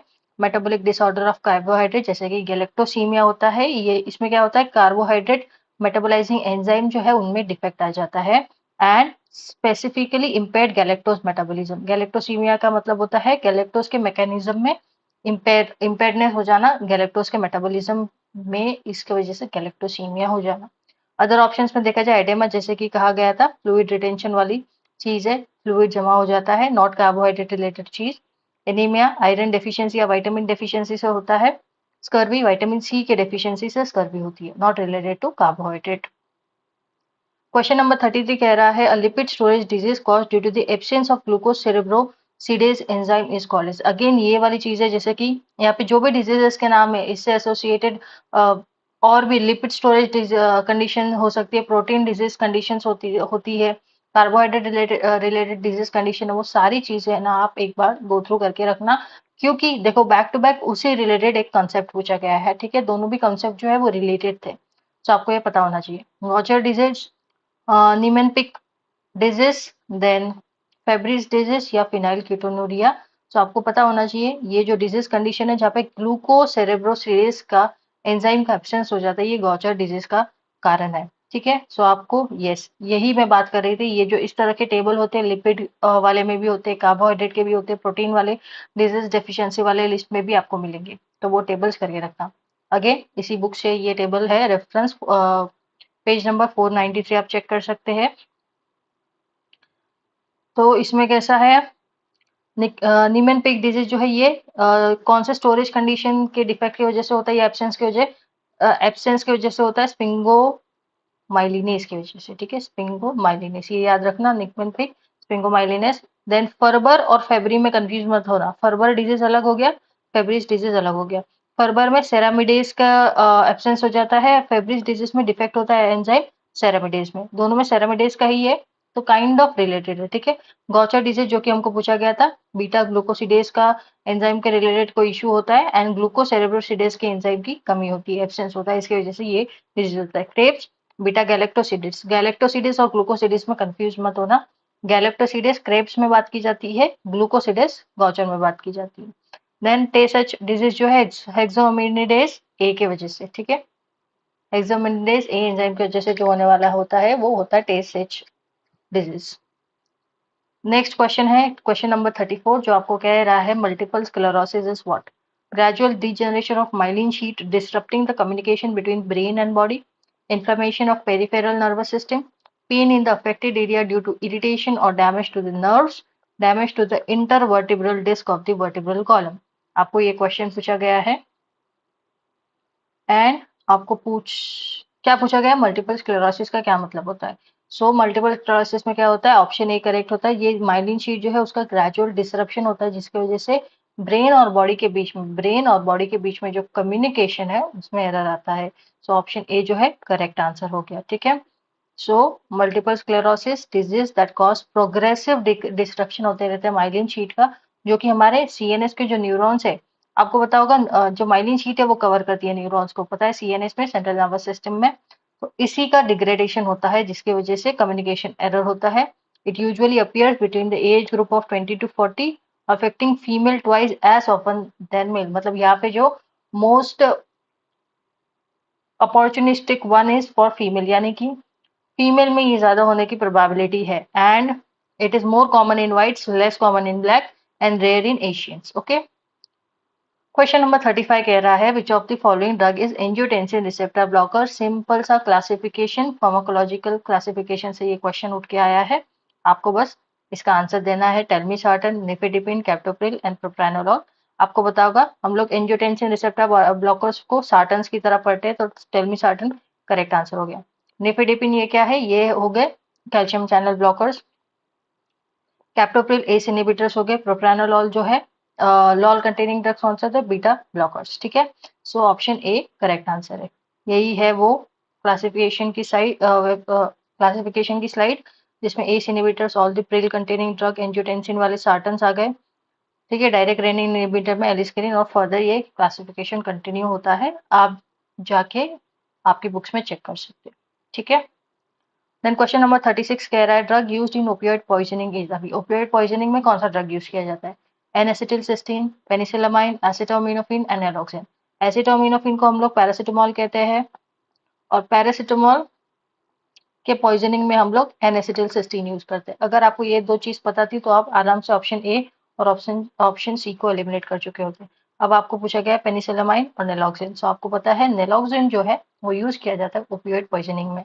ठीक है, ये सारा टेबल दिया गया है जिसमें ड्रग दिए गए और उनके एंटीडोट दिए गए। जैसे कि अल्कली ड्रग्स के लिए डाइल्यूट एसिटिक एसिड हो गया, अट्रोपिन के लिए फाइसोस्टिग्मिन एंटीडोट होता है, बेंजोडाइजेपिन के लिए फ्लूमाजेनिल दिया जाता है, कार्बामेट के अट्रोपिन, कैल्शियम चैनल ब्लॉकर के लिए कैल्शियम क्लोराइड दिया जाता है, साइनाइड के लिए sodium nitrite and sodium thiosulphate. ठीक है, सोडियम नाइट्राइट है, ठीक है, नाइट्रेट नहीं नाइट्राइट है। देन डिगॉक्सिन के लिए digoxin immunofab, then heparin protamine sulphate, insulin के against glucagon, iron compound desferrioxamine, lead के लिए डायमरकैप्टो सक्सेनिक एसिड और ईडीटीए, मॉर्फिन यानी कि ओपियोइड, यही क्वेश्चन हमको पूछा गया था। नेलॉक्सिन हो गया, नेलॉर्फिन हो गया, नल्ट्रेक्सोन हो गया। ठीक है, मिथेनॉल के लिए इथाइल अल्कोहल यानी कि इथेनॉल या फोमेपिजोल। ठीक है, आपको फ्लूमाजेनिल में और फोमेपिजोल में कंफ्यूज नहीं होना है। ठीक है, फोमेपिजोल पीजोल से याद रखना, पीने से रिलेटेड है, तो इथेनॉल एंड फोमेपिजोल साथ में आता है मिथेनॉल के अगेंस्ट। फ्लूमाजेनिल जो होता है बेंजोडाइजेपिन के एंटीडोट है। देन ऑर्गेनोफॉस्फेट में अट्रोपिन आ गया, पैरासिटामोल जो कि हमको एक ऑप्शन में भी था, इसके इसके जो एंटीडोट है वो है एन-एसिटिलसिस्टीन, वार्फरिन के लिए विटामिन के, कोलिनिस्टेरेज के लिए एट्रोपिन, इथिलीन ग्लाइकोल के लिए फोमिपिजोल अगेन आ गया। ठीक है, आइसोनियाजाइड के लिए पाइरिडॉक्सिन, स्कॉर्पियो की स्टिंग के लिए प्राजोसिन, बीटा ब्लॉकर के लिए ग्लूकागॉन और कैल्शियम। ये लिस्ट थी। देन क्वेश्चन नंबर 37 पूछ रहा है dissociative anaesthesia is seen on administration of isoflurane, propofol, fentanyl या केटामाइन। अभी अगर क्लासिफिकेशन किया है तो वही से डायरेक्टली आंसर हो सकता है। उसमें डायरेक्टली दिया गया है डिसोसिएटिव एनेस्थेशिया जो है कौन सा ड्रग कॉज करता है, तो केटामिन वही ड्रग है जो डिसोसिएटिव एनेस्थेशिया कॉज करता है। डिसोसिएटिव एनेस्थेशिया का मतलब होता है, देखो एक तो एनेस्थेटिक कंडीशन होती है जहाँ पे पेशेंट जो है अनकॉन्शियस हो जाता है। डिसोसिएटिव एनेस्थेशिया जो है एक मिडल स्टेज है, कॉन्शियस और अनकॉन्शियस के बीच में की जो मिडल स्टेज है जहाँ पे यूफेरिक बिहेवियर हो जाता है पर्सन का। ठीक है, जो ड्रग लेने वाले होते हैं वो यही यूफोरिया के लिए ड्रग्स का इलीगल यूज करते हैं। ठीक है, मिसयूज करते हैं। सो डिसोसिएटिव एनेस्थेशिया केटामाइन से होता है। आपको दिखाई देगा यहाँ पे ketamine, yes, dissociative anaesthesia directly आपको क्लासिफिकेशन से हो जाएगा। इनहेलेशन में आता है, दो टाइप होते हैं, इनहेलेशन वाले और पैरेंटल वाले। पैरेंटल डायरेक्टली सिस्टमिक सर्कुलेशन में दिया जाता है। इनहेलेशन में आता है गैस और वोलेटाइल ऑयल लिक्विड। गैसेस में आ गया nitrous oxide, volatile oil liquid में आ गया ether, halothane and fluorane isoflurane. इन देन पैरेंटल में आता है इंड्यूसिंग एजेंट जो इंड्यूस करता है एनेस्थेशिया को। आप देख सकते हो प्रोपोफॉल यहाँ पे आ गया। देन बेंजोडाइजेपिन में डायजेपाम जो हमने पढ़ चुका है। ओपियोइड में आता है fentanyl and remifentanil and dissociative anaesthesia में आता है केटामिन। और केटामिन क्या करता है? ब्लॉक करता है एनएमडीए रिसेप्टर को। ठीक है, एनएमडीए रिसेप्टर को। क्वेश्चन नंबर 38 आपके सामने कह रहा है which blood vessel brings nutrient rich blood from GIT to liver. Nutrient rich blood GIT से लिवर में लाने वाली कौन सी वेन है? Hepatic portal vein, renal vein, jugular vein या पल्मोनरी वेन। सिंपल सा, सबका डिकोड कीजिए, वन बाय वन सारे ऑप्शन को डिकोड कीजिए। हिपैटिक मतलब लिवर से रिलेटेड कोई टर्म है तो ये होने की पॉसिबिलिटी है। ठीक है, देन रीनल, रीनल तो किडनी से रिलेटेड है, तो क्या लगता है आपको यहाँ पे लिवर की बात की है तो किडनी का कोई टर्म आ सकता है? नहीं, ऑप्शन गॉन। जगुलर वेन अगर आपको नहीं पता है तो आप जगुलर वेन वो वेन होती है जो आपके ब्रेन और बॉडी के बीच में होती है, ठीक है, कम्युनिकेशन नेटवर्क के बीच में। So it is not related to liver, so ये भी गया। पल्मोनरी अगेन लंग से रिलेटेड है, गॉन। तो एक ही ऑप्शन बचा जो कि लिवर से रिलेटेड है, वो है हिपैटिक पोर्टल वेन, ठीक है। सो हिपैटिक पोर्टल वेन जो है वो पोर्टल वेन है, वो सप्लाई करती है nutrient rich blood to the liver. ये it is a blood vessels that carries blood from the gastrointestinal gall bladder pancreas and spleen to the liver. Next बात करते हैं हम जब 39 क्वेश्चन की। इसमें कहा गया है which part of the brain regulate the balance between sympathetic and parasympathetic nervous system. दो नर्वस सिस्टम होते हैं, सिंपैथेटिक होता है फाइट एंड फाइट सिस्टम के लिए, सिंपैथेटिक और पैरासिम्पैथेटिक रेस्टिंग कंडीशन में पैरासिम्पैथेटिक नर्वस सिस्टम जो है वो वर्क करता है। जब फाइट के केसेस में होता है, फाइट या फ्लाइट केस में सिंपैथेटिक नर्वस सिस्टम वर्क करता है। इन दोनों के बीच में जो बैलेंस बनाने का काम करता है वो कौन सा पार्ट ऑफ ब्रेन है? पिट्यूटरी ग्लैंड है, हाइपोथैलेमस है, थैलेमस है या सेरेबेलम है, ठीक है। इसका करेक्ट आंसर आप सभी को पता होगा, हाइपोथैलेमस है जो रेगुलेट करता है। हाइपोथैलेमस ही वो पार्ट है जो टेम्परेचर का इक्विलिब्रियम भी मेंटेन करता है हमारे बॉडी में, ठीक है। सो हाइपोथैलेमस जो है कंट्रोल करता है ऑटोनॉमिक नर्वस सिस्टम को, यानी कि बोथ सिंपैथेटिक एंड पैरासिम्पैथेटिक को। क्वेश्चन नंबर 40 कह रहा है one of the following is the advantage of third generation intrauterine devices. अभी क्वेश्चन देख के तो ऐसा लगेगा कि यार थर्ड जनरेशन इंट्रायूटेराइन डिवाइसेस तो पता है, लेकिन थर्ड जनरेशन, इसके पहले दो जनरेशन ही नहीं पता, तो थर्ड जनरेशन के बारे में क्या पता। वेट अ मिनट, पहले ही क्वेश्चन देख के डरो मत, ऑप्शंस देखो एंड देन उसके बाद डिसाइड करो। आपको क्या पूछा गया है, कौन सा ऐसा एडवांटेज हो सकता है थर्ड जनरेशन इंट्रायूटेराइन डिवाइसेस का। पूछा गया है copper containing devices alters the composition of cervical mucosa making it unfavorable to the sperm survival, made of polyethylene and non-medicated, inexpensive, easy to insert, lower incidence of pain and bleeding, and most reversible contraceptive method। अब देखो advantage पूछा है और यहाँ पे सब contraceptive related ही terms है, यानी कि इसी से रिलेटेड जो होगा वो एक एडवांटेज हो सकता है। अब देखो मोस्ट रिवर्सिबल कॉन्ट्रासेप्टिव मेथड है, यही इसका एडवांटेज हो सकता है, ठीक है। बाकी एज इंट्रायूटेराइन डिवाइसेस को उसी चीज के लिए इस्तेमाल किया जाता है to make to stop this sperm getting mixed up with the egg। so ये चीज के लिए ही उसको बनाया गया, तो इसका एडवांटेज नहीं है। एज सच एडवांटेज किस टर्म का हो जाएगा, ये मोस्ट रिवर्सिबल कॉन्ट्रासेप्टिव मेथड है। सो ऑप्शन डी करेक्ट हो गया। एडवांटेज में देख सकते हैं आप, one of the popular contraceptive method है specially for the long term intrauterine devices, okay, long term reversible contraception के लिए, as it can be easily fitted and also can be removed. Okay, so next question आपके सामने आ गए हैं rapid fire round 2। जो लोग अब तक सो रहे थे जाग जाइए, बिकॉज रैपिड फायर राउंड 2 आ चुका है। आपके सामने आ चुके हैं 5 क्वेश्चन, और ये क्वेश्चंस जो है ये जनरल अवेयरनेस रिलेटेड क्वेश्चन है। मैं देखना चाहूंगी कौन इनके सही आंसर देता है। आपको पहला पूछा गया, पहला क्वेश्चन कह रहा है क्योलादेव नेशनल पार्क कहाँ लोकेटेड है। Location of this Keoladeo national park, कहाँ पे आपको ये क्योलादेव नेशनल पार्क इंडिया में मिलेगा, आपको ये बताना है। सेकेंड क्वेश्चन आपको पूछा जा रहा है वर्ल्ड एनवायरमेंट डे कब सेलिब्रेट किया जाता है। When is the world environment day celebrated, कौन सी ऐसी डेट है, मंथ है जिस दिन इस वर्ल्ड एनवायरमेंट डे को सेलिब्रेट किया जाता है। थर्ड आपको पूछा गया है जालियनवाला बाग मैसेकर का डेट क्या था। जब जालियनवाला बाग मैसेकर हुआ था तो वो कौन से दिन हुआ था, और एल्स आई कुड इवन आप इसका ईयर भी बता पाओ तो दैट्स ओके, या फिर फुल डेट बता पाओ तो वेरी वेल एंड गुड, आपको भी रिमेम्बर रहेगा उस चीज को। तो थर्ड वाला आपको देखना है। हाईएस्ट माउंटेन पीक कौन सी है इंडिया में, इंडिया की हाईएस्ट माउंटेन पीक पूछ रही हूँ, इंडिया में कौन सी है हाईएस्ट माउंटेन पीक। ध्यान से सोचना, मुझे पता है 90% ऑफ लोग है ना गलत आंसर देंगे इसका, बट अगेन मैं बोल रही हूँ ध्यान से सोचना, you will get the correct answer. Highest mountain peak of India कहा गया है। एंड इंडियन नेशनल आर्मी का ट्रायल ईयर्स बताओ। आईएनए ट्रायल ईयर्स, ये हिस्ट्री का अगेन एक पार्ट है। इंडियन नेशनल आर्मी का ट्रायल ईयर्स, उन पे ट्रायल्स कब किए गए थे, सो वो कौन सा ईयर है जब आईएनए ट्रायल्स हुआ था। ये सारी चीजें मैं चाहती हूँ कि सभी लोग जो यहाँ तक वीडियो तक पहुंच पाए हैं, first of all congratulation because you are very serious for your examination. ये बताता है आप यहाँ तक देख पाए इस वीडियो को। आगे आने वाला 50% पार्ट आपको और भी देखना है, एंड उसके लिए बने रहिएगा। और तब तक इन पांचों का आंसर आपको कमेंट में डालना है। ये काइंड ऑफ ब्रेक भी होता है आपके लिए, ताकि आपका ब्रेन भी वर्क कर सके, एक्टिवली इन्वॉल्व हो सके इस सेशन में। So write down just now, comment कीजिए सब लोग। रैपिड फायर राउंड 1 के आंसर दे चुके होंगे, अब लिखिए rapid fire round 2 and answer दीजिए, कमेंट पोस्ट कीजिए एंड वापस से इस वीडियो को स्टार्ट कीजिए। हम चालू कर रहे हैं क्वेश्चन नंबर 41 से। 41 कह रहा है, N auto immune disease associated with the joint inflammation, synovial proliferation and destruction of articular cartilage is psoriatic arthritis, rheumatoid arthritis, osteoarthritis and ankylosing spondylitis. So जो ऑटो इम्यून डिजीज है, जो joint inflammation, synovial proliferation and destruction करता है articular cartilages को, ये हमारा है rheumatoid arthritis. Rheumatoid arthritis ही उस कैटेगरी में बिलोंग करता है। So it is a auto immune disease in which joint inflammation, synovial proliferation and destruction होते रहता है कार्टिलेजेस का।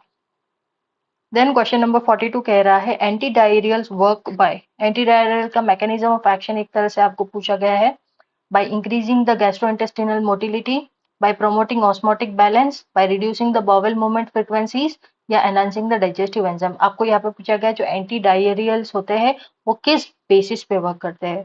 इंक्रीजिंग द गैस्ट्रोइंटेस्टिनल मोटिलिटी, अगर मोटिलिटी इंक्रीज होगी तो डायरिया ज्यादा नहीं होगा, क्या लगता है आपको? सो ये ऑप्शन होने की प्रोबेबिलिटी बहुत कम है। Promoting osmotic balance, reducing bowel movement frequency या एनहांसिंग डाइजेस्टिव एंजाइम। अगर डाइजेस्टिव एंजाइम ज्यादा इनहांस हो जाएंगे तो पाचन ज्यादा करेंगे एंड उसी तरह से बॉवल का मूवमेंट भी ज्यादा होगा। सो ऑप्शन डी भी गया।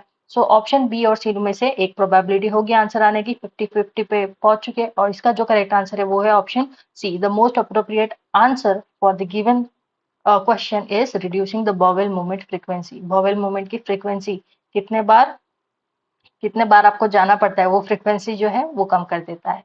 ठीक है। So antidiarrhoeal work by decreasing the flow of fluid and electrolyte into the bowel, slowing down the movement of bowel to decrease the number of bowel movement। ठीक है। And yes, please like this session, जितना हो सके इस particular video को like दीजिए, ताकि आपके लाइक से हमको मोटिवेशन मिलता है और भी ऐसे पीवाईक्यू हम आपके लिए ला सके बिल्कुल ही free on the YouTube channel. आपके लिए ही ये सिर्फ सारे एफर्ट्स किए जाते हैं, तो kindly like the session and show your love to us. ठीक है। Question number 43. The cranial nerve that regulate the respiratory, intestinal and cardiac movement is 5, 10, 1 या 8। ऐसी कौन सी क्रेनियल नर्व है जो कि रेस्पिरेटरी, इंटेस्टाइन और कार्डियक तीनों ही मोमेंट को जो है रेगुलेट या कंट्रोल करती है? अगेन जो नर्व्स है, सारी नर्व्स आपको याद रखना जरूरी है। किस तरह से याद रखनी है ट्रिक्स के साथ, ये उसी बुक में भी प्रेजेंट है, और एल्स आप जेडीसी के कोई भी एक नर्व रिलेटेड टॉपिक को देखिएगा तो वहां पे आपको ये ट्रिक के साथ बता दी जाएगी। करेक्ट आंसर है option B, that is 10। Cranial nerve number 10, जिसको हम वेगस नर्व भी कहते हैं, ये रेगुलेट करती है ऑटोमेटिक बॉडीली प्रोसेसेस को, जैसे कि हो गया digestion, blood pressure, heart rate, breathing, then mood and saliva production etcetera.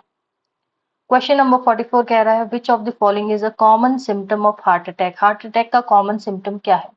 Heart बंद होना, सीवियर चेस्ट पेन या डिस्कम्फर्ट फील होना, sudden sharp pain in legs and redness and swelling in the artery. ठीक है। इसके बेसिस पे elimination करते करते आप करेक्ट ऑप्शन ढूंढ के निकाल सकते हैं। सडन पेन इन लेग होना is very less probability. Legs का और डायरेक्टली हार्ट अटैक से हम लोग मे भी हो सकता है, बट डायरेक्टली कोई रिलेशन हम नहीं निकाल सकते based on the option which is given. Option C eliminated, artery वाला भी ऑप्शन एलिमिनेटेड। अब severe chest pain and discomfort आपने बहुत बार मूवीज में भी ऐसा ही दिखाया जाता है, बहुत बार आपने मे बी देखा भी होगा कि सीवियर चेस्ट पेन होने लगता है। ठीक है। कंजेशन टाइप ऑफ फील होना। So that is option B, severe chest pain और डिस्कम्फर्ट फील होना, इसी को कॉमन सिम्टम होता है हार्ट अटैक का। सो कॉमन सिम्टम में आता है चेस्ट पेन, टाइटनेस, जैसे कि मैंने बोला कंजेशन, टाइटनेस फील होना, स्क्वीजिंग या एकिंग काइंड ऑफ फीलिंग आना, कोल्ड स्वेट एंड पेन या discomfort spread to the shoulder, arm, back, neck and jaw. ठीक है। इस तरह से ये मूवमेंट होता रहता है। क्वेश्चन नंबर 45 कह रहा है, the antileprotic drug dapsone belongs to which chemical class? अभी यहाँ पे केमिकल बेस्ड आपको क्लासिफिकेशन अगर पता है तो वेरी वेल एंड गुड, यहाँ पे उससे आपका सारा चीजें क्लियर हो जाएगी। आपको ऐसा पूछा गया है, कौन सा ऐसा एक एंटीलेप्रोटिक ड्रग है जिसका नाम है डेप्सोन, ये कौन सी क्लास से बिलोंग करता है? क्विनोन्स, सल्फोन्स, अमीनोग्लाइकोसाइड या टेट्रासाइक्लिन? सो आपको पता है सल्फोन की कैटेगरी में आता है डैप्सोन। डैप्सोन किसकी कैटेगरी में आता है? सल्फोन्स की कैटेगरी में। आप देख सकते हैं एंटीलेप्रोटिक ड्रग का ये स्लाइड अटैच्ड है। It was discovered by Hansen. Hansen ने डिस्कवर किया था, इसलिए इसको हैंसन डिसीज भी कहा जाता है। माइकोबैक्टीरियम लेप्रे से होता है ये पर्टिकुलर लेप्रेसी। एंड क्लासिफिकेशन की बात की जाए तो बहुत ही short classification and easy to remember भी है। सल्फोन में आ गया डैप्सोन, जो कि आपको पूछा गया था। ठीक है, डैप्सोन आपको पूछा गया था कौन सी क्लास से बिलोंग करता है, so it is nothing but sulphone.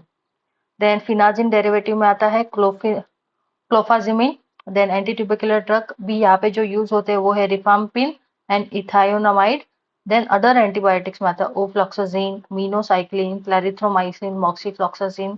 तो ये सारे ड्रग्स जो है इस्तेमाल होते हैं एंटी लेप्रेसी के डिजीज में। ठीक है, क्वेश्चन नंबर 46 कह रहा है which radio isotope is commonly used for thyroid imaging and treatment. Thyroid imaging में कौन सा ऐसा रेडियो आइसोटोप है वो बहुत कॉमनली यूज किया जाता है। Iodine 131, technetium 99, cobalt 60 and fluorine 18। सो बहुत ही इजी क्वेश्चन है। जब थायराइड में जब हमने थायराइड से रिलेटेड एपीपी में एचएपी में पढ़ा होगा एनाटॉमी वाले सब्जेक्ट में, तो आपको पता है आयोडीन से रिलेटेड ही घुमा फिरा के प्रोसेसेस होती है। सो तो करेक्ट आंसर है ऑप्शन ए, आयोडीन 131 जो है रिस्पॉन्सिबल है for this. So sodium iodide या आयोडीन 131 जो है, जिसकी हाफ लाइफ होती है कुल मिला के 8 दिन की हाफ लाइफ होती है। इसको याद रखिए, कुल मिला के 8 दिन की हाफ लाइफ होती है। थायराइड स्कैनिंग में, इमेजिंग में यूज किया जाता है, study of thyroid Uptake.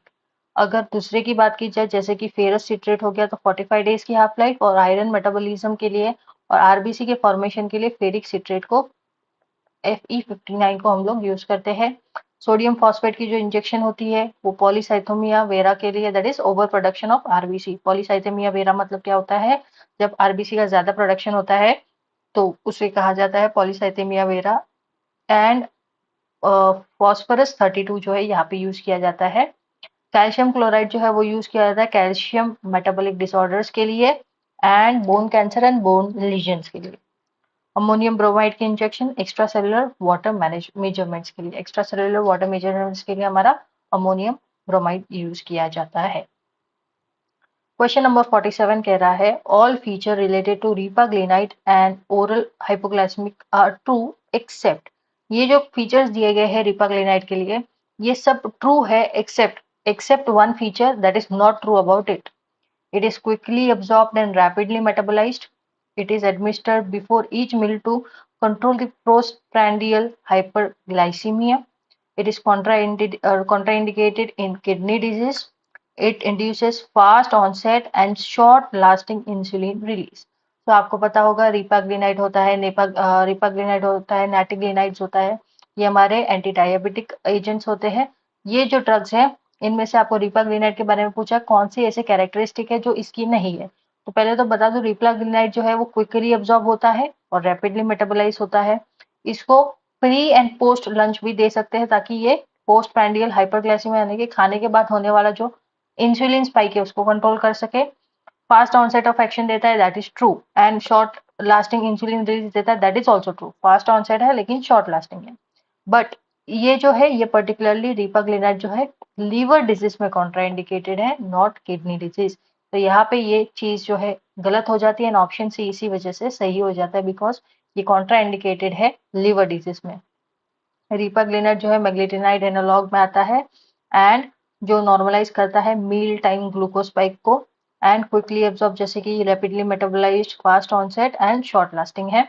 Administer before each major meal to control the post prandial hyperglycemia and it should be avoided in the liver disease. देखिए यहाँ पे लिखा हुआ है it should be avoided in the liver disease. Question number 48 कह रहा है one of the following is used as a peripheral vasodilator in hypertension. Again ये क्लासिफिकेशन बेस्ड क्वेश्चन हो जाता है, अगर आपने क्लासिफिकेशन किया है तो बहुत ही इजी होगा। तो ऐसा कौन सा है जो पेरिफेरल वासोडाइलेटर है इन हाइपरटेंशन? हाइड्रोलिजीन, रासाजिलिन, रिफाम्पिसिन या निस्टैटिन। सो आपको पता है निस्टैटिन क्या है, हमारा एंटी फंगल एजेंट हो गया। रिफाम्पिसिन एंटी ट्यूबरकुलोटिक एजेंट हो गया। रासाजिलिन जो है एंटी डायबिटिक के कैटेगरी में चला गया। हाइड्रोलिजीन ही एक चीज बची जो हाइपरटेंशन में हमने देखा है, क्लासिफिकेशन में भी पढ़ा है। So option A is the correct answer.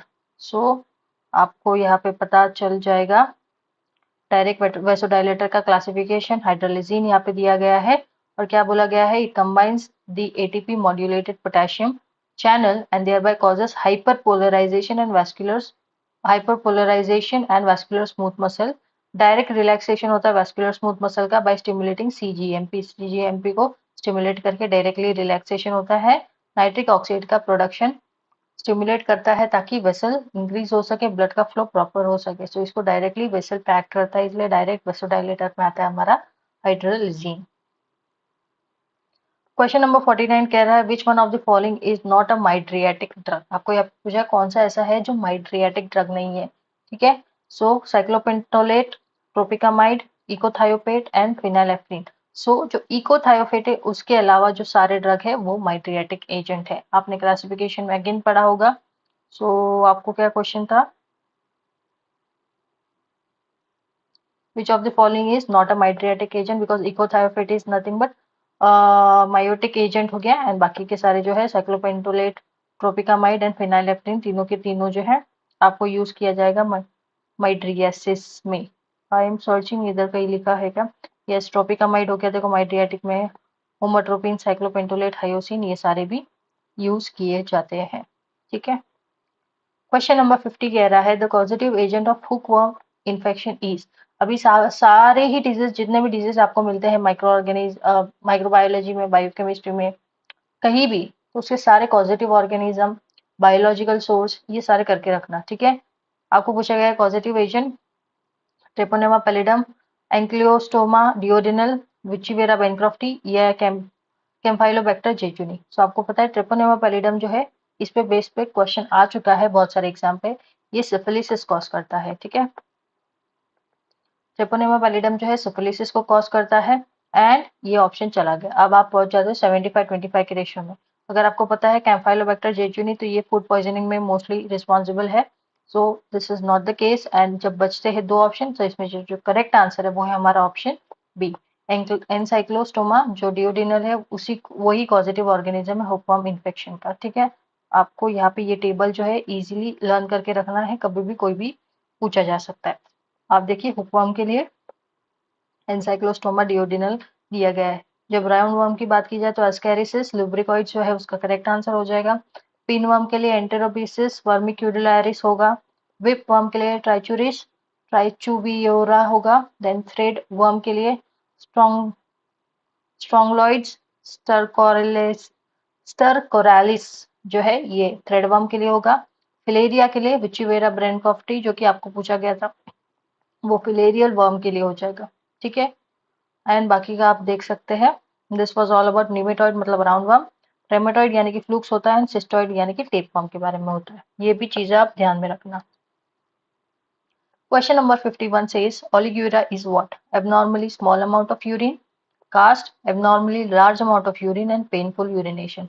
जब दो स्टेटमेंट अपोजिट हो एक ही क्वेश्चन में, तो उनमें से आंसर होने की प्रोबेबिलिटी ऑलमोस्ट 90% हो जाती है। सो ऑप्शन ए और ऑप्शन सी में से ही जो है वो आंसर होगा। सो ओलिगुरा क्या होता है, इसका मतलब होता है abnormally small amount of urine. ठीक है, सो ओलिगुरा मतलब decrease urine output and anuria मतलब cessation of the urine formation only. Question number 52 कह रहा है the following statement is false for the alkaloids. What is false for the alkaloid? Modified Braun-Trager's test is one of the identification tests. Nitrogen containing secondary metabolite derived from amino acid or from transamination, and quinidine and ajmalin are used in the cardiac function. In cardiac functions. So देखो Braun-Trager's test की जब बात की जाए तो ये हम yellow के लिए करते हैं, आपने देखा होगा। सो एलो क्या है? एलो तो ग्लाइकोसाइड है और यहाँ पे आपको पूछा गया है अल्कोलॉइड के बारे में। सो ऑप्शन ए जो है वो फॉल्स हो जाता है।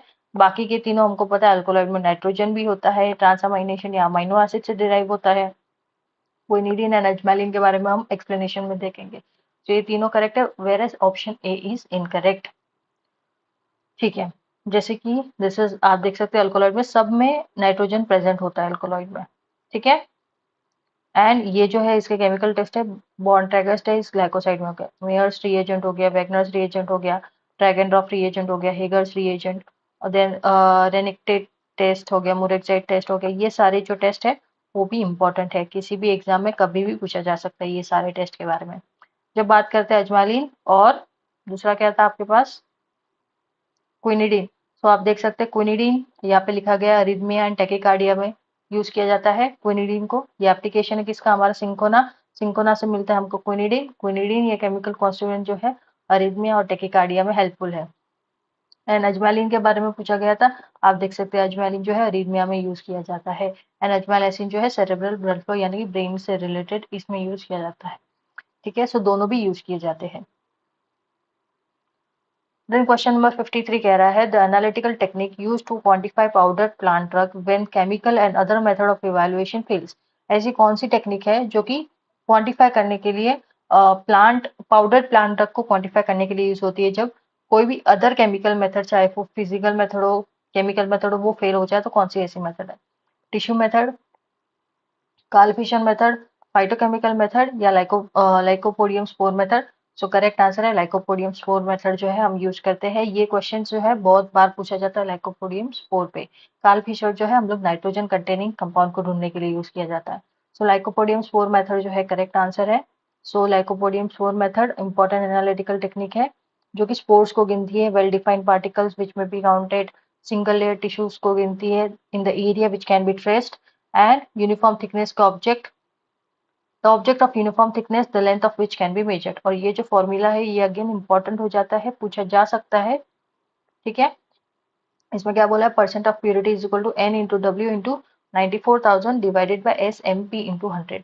अब इन सब के मतलब क्या है, आप यहाँ पे पॉज करके देख सकते हैं कि इन सब के क्या क्या मतलब है। Question number 54. The following species is used as a substitute for cinchona bark. Cinchona bark के लिए one of them is the substitute. कौन सा ऐसा substitute? Ramigia pedunculata, Phytolo, Phytolacca americana, Solanum nigrum, and Balsamodendron mucul. So जो Ramigia pedunculata है ये क्यूप्रिया bark है, क्यूप्रिया bark. ठीक है, और इसी को हम लोग एज अ सब्सटीट्यूएंट यूज किया जाता है टुवर्ड द सिंकोना बाग। तो ऑप्शन ए जो है वो बन जाता है करेक्ट। आप देख सकते हैं आपके लिए यहाँ पे अटैच किया गया है इमेज। सिंकोना को हम जीसस बाग भी करते हैं, पेरिवियन बाग भी करते हैं। और आप एक चीज देख सकते हैं कि इस पर्टिकुलर टेबल से दो क्वेश्चन इसमें पूछे गए। जो मैंने बताया था क्विनिडीन के बारे में, वो यहाँ से हो जाता, और दूसरा क्या पूछा है आपको अभी, इसके सब्सटीट्यूट उसी के नीचे प्रेजेंट है, cuprea bark and false cuprea bark, Remijia pedunculata and fordenia. ठीक है, it is obtained from the dried bark of plant. कौन से? Calisaya, calisaya, cinchona succirubra, cinchona officinalis and cinchona ledgeriana. ठीक है, फैमिली रुबेशिए है and it requires light well drain forest soil. The acidic soil have a pH which is found favorable for their growth। And इनके जो chemical constituent है वो है quinine, quinidine, सिंकोनिडीन and glycoside कौन सा है ये भी पूछा जा सकता है, क्विनोविन। इतना डिटेल में ऑल्दो नहीं पूछते, बट कोई एग्जाम हो ऐसा जो डिटेल में जाना चाहे तो पूछ सकते हैं। तो क्विनोविन जो है वो ग्लाइकोसाइड प्रेजेंट है किसमें, अल्कोलाइड सिंकोना। सिंकोना अल्कोलाइड में कौन सा ग्लाइकोसाइड है, क्विनोविन। ठीक है, next question, question 55। The chemical test that distinguish wool from its from. Okay, ऐसा कौन सा केमिकल टेस्ट है जो डिस्टिंग्विश करता है वुल फ्रॉम सिल्क। ठीक है, सिल्क और वुल में डिफरेंशिएट करने वाला कौन सा टेस्ट होता है? With lead acetate silk forms green precipitate. With iodinated zinc chloride solution gives silk violet color. With acetic anhydride and sulfuric acid silk forms green color and with lead acetate wool forms black precipitate। तो पहले बता दें जो chemical distinguishing test है वो option D correct है। किस तरह से करेक्ट है, हमारे पास है सब कुछ प्रेजेंट। अब देखा जाए chemical test for the plant fibres में, जब देखते हो आप सिल्क में, तो देखिए एक्सट्रैक्ट प्लस लीड एसिटेट। तो जब हम लोग एक्सट्रैक्ट डालते हैं सिल्क का और उसमें लीड एसिटेट डालते हैं तो यहाँ पे कोई आपको नेगेटिव ऑब्जर्वेशन मिलता है, यानी कोई रिएक्शन नहीं हुआ, तो प्रेजेंस ऑफ सिल्क। जबकि ब्लैक प्रेसिपिटेट फॉर्म होता है तो वो क्या है, वो कॉटन है। इसी वजह से जो ऑप्शन डी है वो करेक्ट हो जाता है। ठीक है, lead acetate solution.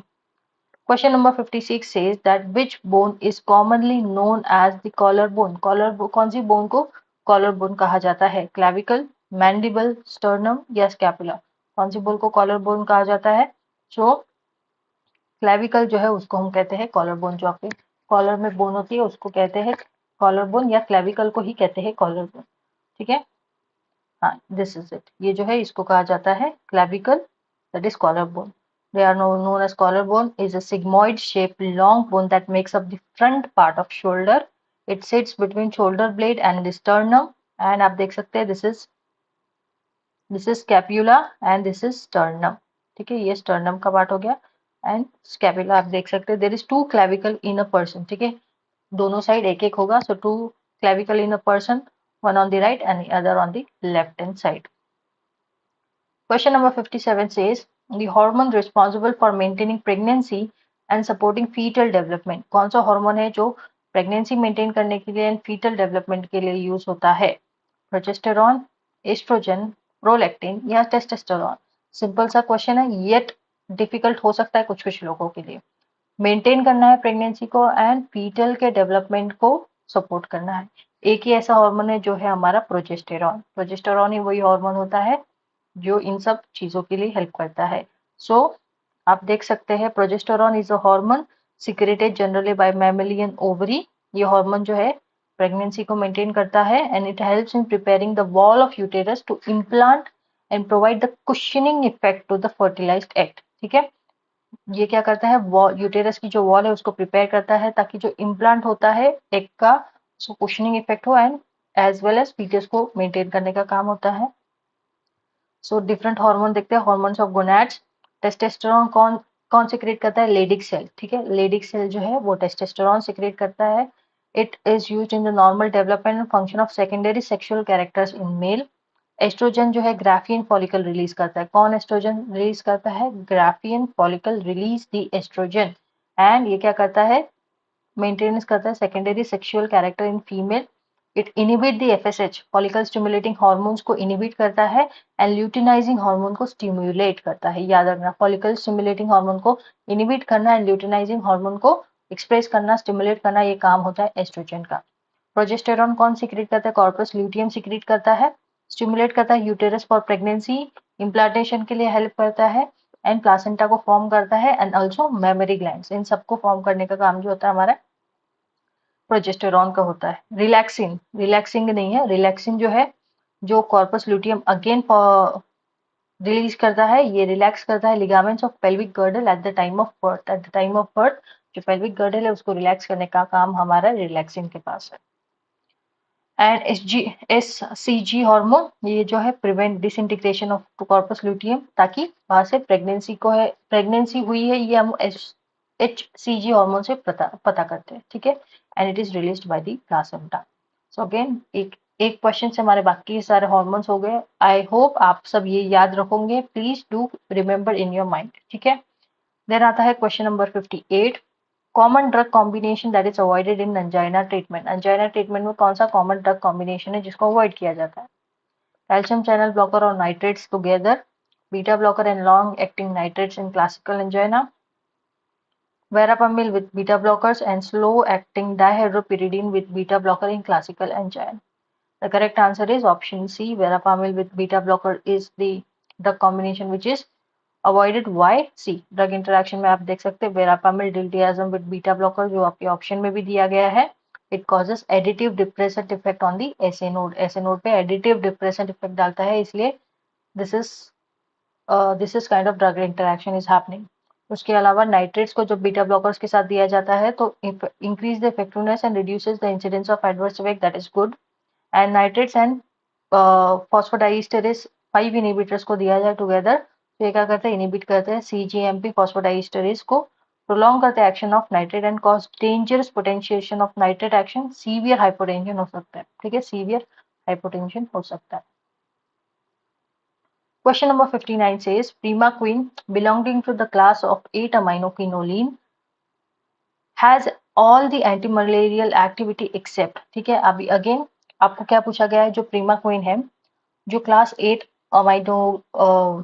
8 amino quinoline के कैटेगरी में आता है, सारे एंटी मलेरियल एक्टिविटी है एक्सेप्ट व्हाट, आपको चारों देखना है उसपे से जो इनकरेक्ट जो एक्सेप्शन है उसको निकालना है। As a sporonticide and ablates the transmission or prevent the transmission, as gametocide and prevent the transmission of infection to the mosquito, as blood schizonticides and terminate the clinical attack of malaria, as tissue schizonticides for causal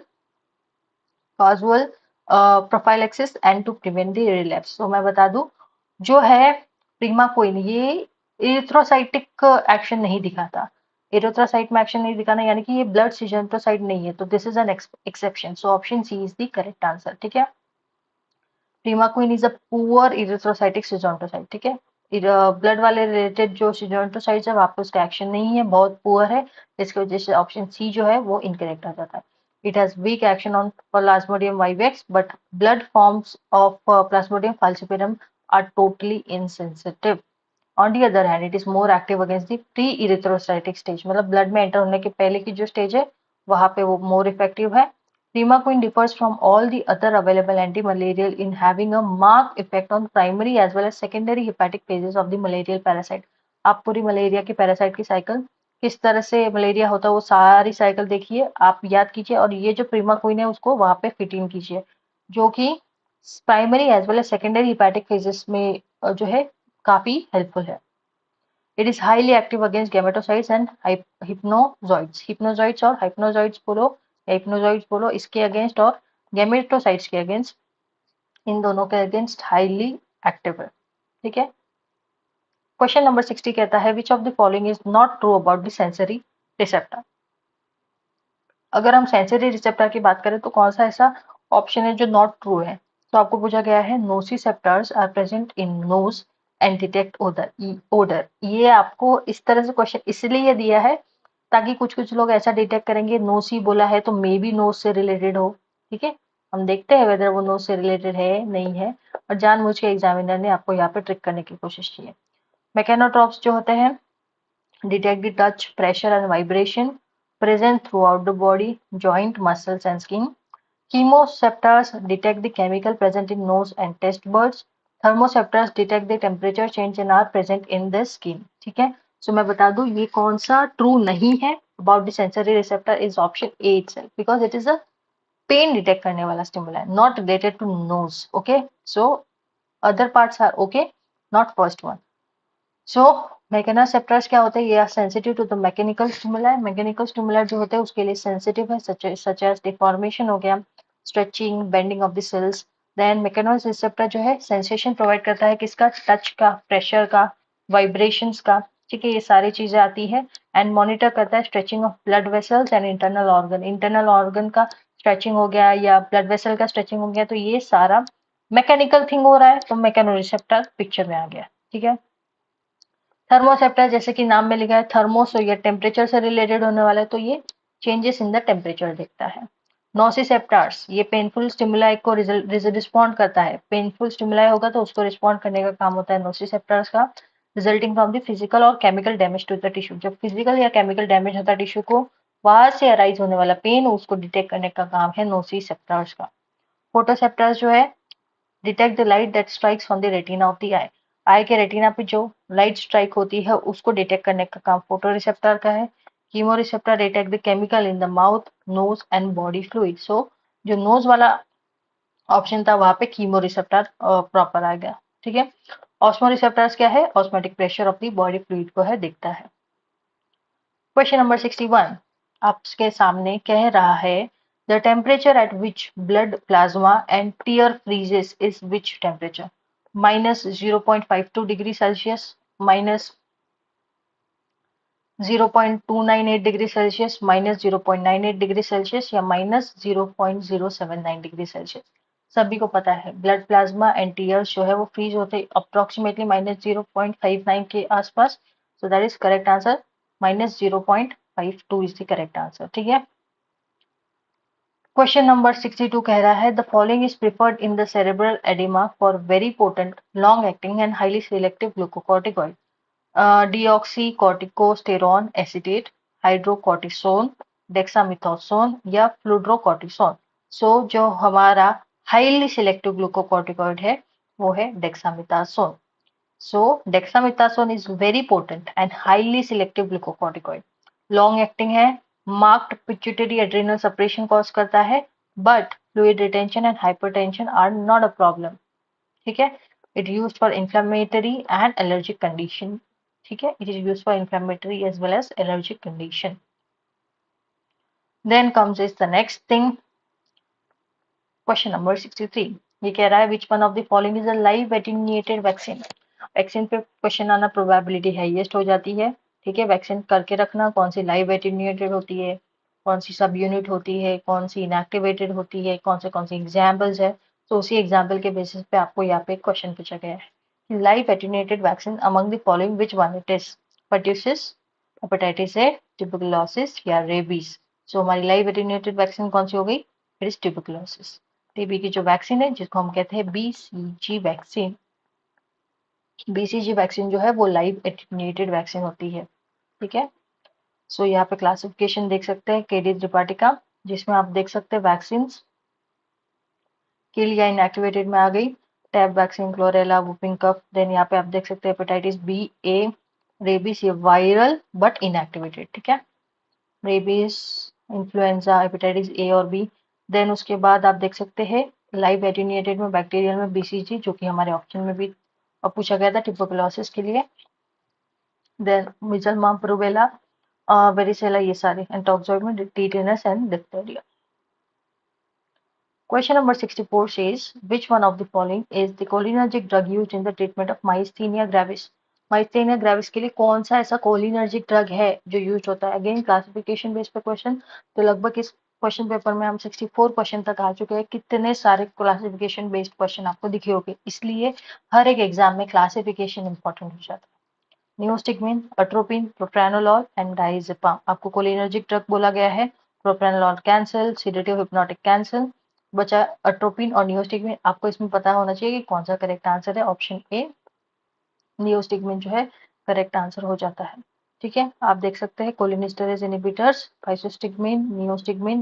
neostigmine जो है myasthenia gravis में भी use किया जाता है। इसके अलावा एट्रोफोनियम जो हमारा, ये भी डायग्नोसिस ऑफ माइस्थीनिया ग्रेविस के डायग्नोसिस में हेल्प किया जाता है। रिवास्टिगमिन, डोनेपजिल, टैक्रिन अल्जाइमर में यूज किया जाता है। गैलेंटामाइन अल्जाइमर में यूज होता है। देन पैराथायोन, मेलाथायोन जो है इंसेक्टिसाइड्स है। आइसोफ्लोरिन, इकोथायोफेट, इकोथायोफेट वाला एक ऑप्शन था, ये ग्लोकोमा में यूज किया जाता है। टाबुन, सेरिन, सोमान, ये नर्व गैसेस है, वेरी पावरफुल नर्व गैसेस। ठीक है, फाइसोस्टिगमिन जो है ग्लोकोमा में एनमायोटिक एक्शंस दिखाता है, सो इसलिए फाइसोस्टिगमिन एंटीटोड भी है अट्रोपिन या बेलाडोना पॉइजनिंग के लिए। ठीक है, क्वेश्चन नंबर 65 कह रहा है ketonuria is not an indication for one of the following. Ketonuria one of the is not an indication of one of the following, किसका इंडिकेशन नहीं है? Diabetes mellitus, diabetes insipidus, starvation या prolong fasting. So the correct answer is ketonuria, यानी कि ketone का release in the urine is not possible in case of option B diabetes insipidus. ठीक है, याद रखना। So ketonuria is a medical condition जहाँ पे कीटोन बॉडी रिलीज होती है यूरिन में। It is seen in the condition where the body produce excess of ketone as an indication that they are using alternative source of energy. ठीक है, it is seen during starvation and most commonly in type 1 type of diabetes mellitus. Question number 66, which one of the following is a loop diuretic? Loop diuretic कौन सा है? Again classification based question, acetazolamide, hydrochlorothiazide, furosemide या spironolactone. ठीक है, again very easy question, carbonic anhydrous inhibitor में आ जाता है acetazolamide. स्पाइनोलेक्टोन जो है अल्डोस्टेरोन एंटागोनिस्ट में आ जाता है। अब बचा hydrochlorothiazide and furosemide. So high ceiling loop diuretic हमारा फ्यूरोसेमाइड सभी को पता है, ऑप्शन सी जो है करेक्ट आंसर है। अगेन देख लेते हैं किस तरह से क्लासिफिकेशन है हमारा आगे। High ceiling diuretic furosemide, bumetanide, torsemide. Medium वाले जो है benzothiadiazine and thiazide like. So hydrochlorothiazide, hydroflumethiazide and benzthiazide. Thiazide like में आता है क्लोरथालिडोन, इंडापामाइड एंड क्लोपामाइड। देन उसके बाद आता है वीक डायूरेटिक में कार्बोनिक एनहाइड्रस इनहिबिटर, जो कि एक ऑप्शन में भी था, एसिटाजोलामाइड, ब्रेंजोलामाइड, ये उसके एग्जाम्पल होते हैं। ऑस्मोटिक डायूरेटिक में आता है मैनिटोल, मैनिटोल पे भी क्वेश्चन आ चुके हैं। Isosorbide and glycerol. Then potassium sparing, yes potassium sparing diuretics में हमको अल्डोस्टेरोन एंटागोनिस्ट वाला क्वेश्चन था, स्पाइरोनोलेक्टोन एंड एप्लीरिनोन। ऐसा भी पूछा जाता है स्पाइरोनोलेक्टोन का एक्टिव फॉर्म मेटाबोलाइज होने के बाद वो एक्टिव मेटाबोलाइट में कन्वर्ट होता है, वो भी एक्शन दिखाता है। तो स्पाइरोनोलेक्टोन का एक्टिव मेटाबोलाइट कौन सा है? कैनरीनोन, ये आपको पता होना चाहिए। ठीक है, देन उसके बाद renal epithelial, sodium channel inhibitor, amiloride and triamterene. ठीक है, क्वेश्चन 67 कह रहा है composition of universal antidote is. activated charcoal, magnesium oxide and tannic acid, charcoal, zinc oxide and tannic acid, charcoal, magnesium oxide and stearic acid, activated charcoal, calcium gluconate and tannic acid।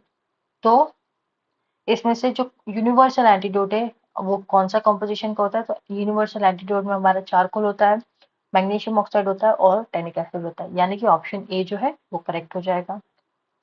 So the universal antidote can be prepared by mixing 2 parts of activated charcoal, 1 part of magnesium oxide and 1 part of tannic acid. It is useful in what all cases? Acid, alkaloid या heavy metal या glucoside की poisonings होती है, इन सारे cases में it can be used. Then is question 68. Hepatotoxicity, hyperuricemia and GOT are the adverse effect of which one of the following? तीनों भी देखो, हिपैटोटॉक्सिक भी है, हाइपरयूरिसेमिया कॉज कर रहा है। अगर हाइपरयूरिसेमिया कॉज कर रहा है यानी कि यूरिक एसिड का सिक्रेशन ज्यादा है, यूरिक एसिड ज्यादा फॉर्म हुआ है। अगर यूरिक एसिड ज्यादा फॉर्म हुआ है तो डिपॉजिट भी होता है, तो वो डिपोजिशन की वजह से क्या बन जाता है? गॉट बन जाता है। गॉट का केस आ गया। सो ये केसेस, ये एडवर्स इफेक्ट किस वजह से होते हैं? कौन से ड्रग से होते हैं? स्ट्रेप्टोमाइसिन, पाइरिजीनामाइड, अल्बेंडाजोल या सल्फेनिलामाइड। तो आपको पता होना चाहिए ये जो हमारा पाइरिजीनामाइड है ये कॉजेस करता है ये सारी चीजों को। हेपेटोटॉक्सिक भी है, हाइपरयूरिसेमिया कॉज करता है एंड इसकी वजह से गॉट वाली कंडीशन भी हो जाती है। सो पाइरिजीनामाइड जिसका सिंबल Z है, ये जो है हेपेटोटॉक्सिक है एंड हाइपरयूरिसेमिया भी कॉज करता है। इट इज एंटी ट्यूबरकुलोसिस तक आपको पता होना चाहिए। Then question number 69 कह रहा है the reason for the higher susceptibility of gram positive bacteria to penicillin G is penicillin जो ग्राम पॉजिटिव बैक्टीरिया होता है वो पेनिसिलिन जी से हाईली ससेप्टेबल क्यों हो गया हो पाता है? Thick porous cross link cell wall is made up of peptidoglycan layer that can give access to antibiotic. Thick cell wall consists of alternating layer of lipoprotein and peptidoglycan give access to antibiotic. The bacteria contain a slime coating that shield them from phagocytosis and higher concentration of transport protein force the drug out of the cell. आप देख सकते हैं option A और option be similar है, यानी कि इन दोनों में से एक के आंसर होने की प्रोबेबिलिटी ज्यादा है। तो आपको पता होना चाहिए जो हमारा पेप्टिडोग्लाइकन लेयर है इसी वजह से जो एंटीबायोटिक को एक्सेस होता है वो जल्दी मिलता है, इसकी वजह से उसकी एक्शन ज्यादा जल्दी हो जाता है। So you can see gram-positive bacteria, the cell wall is almost entirely made up of peptidoglycan.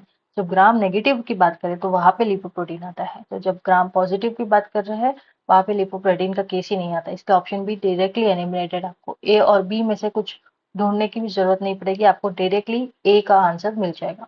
So lipoprotein और म्यूकोप्रोटीन से मिल गया है जो कि लेस ससेप्टेबल है, और ग्राम पॉजिटिव में हमको बोला गया है why it is more susceptible to penicillin G just because of this peptidoglycan layer, which becomes highly susceptible to that of penicillin G का effect.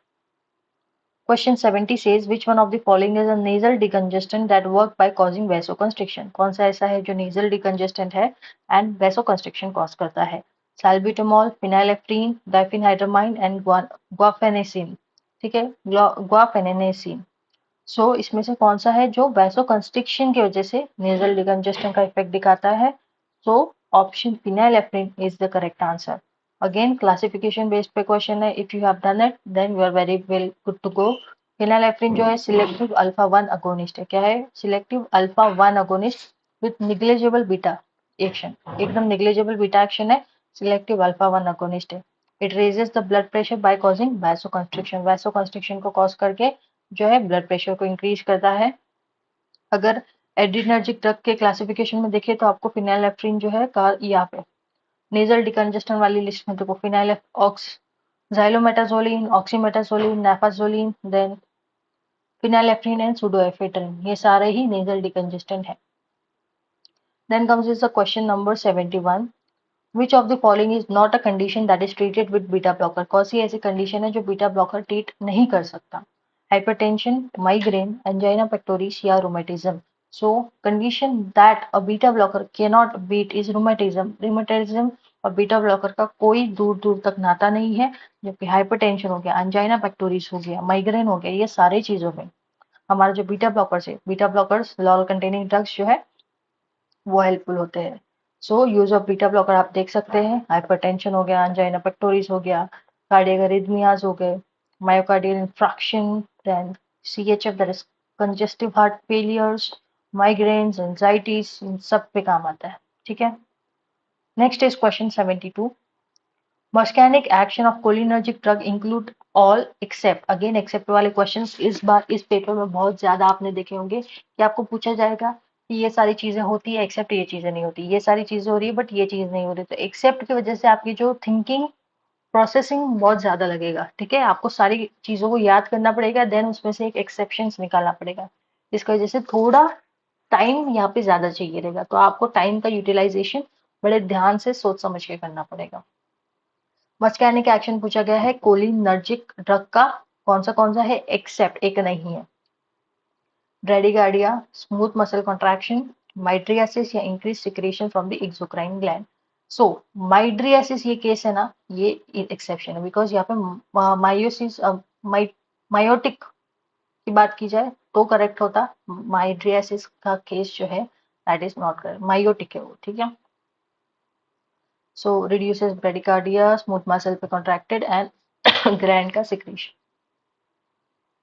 increased secretions.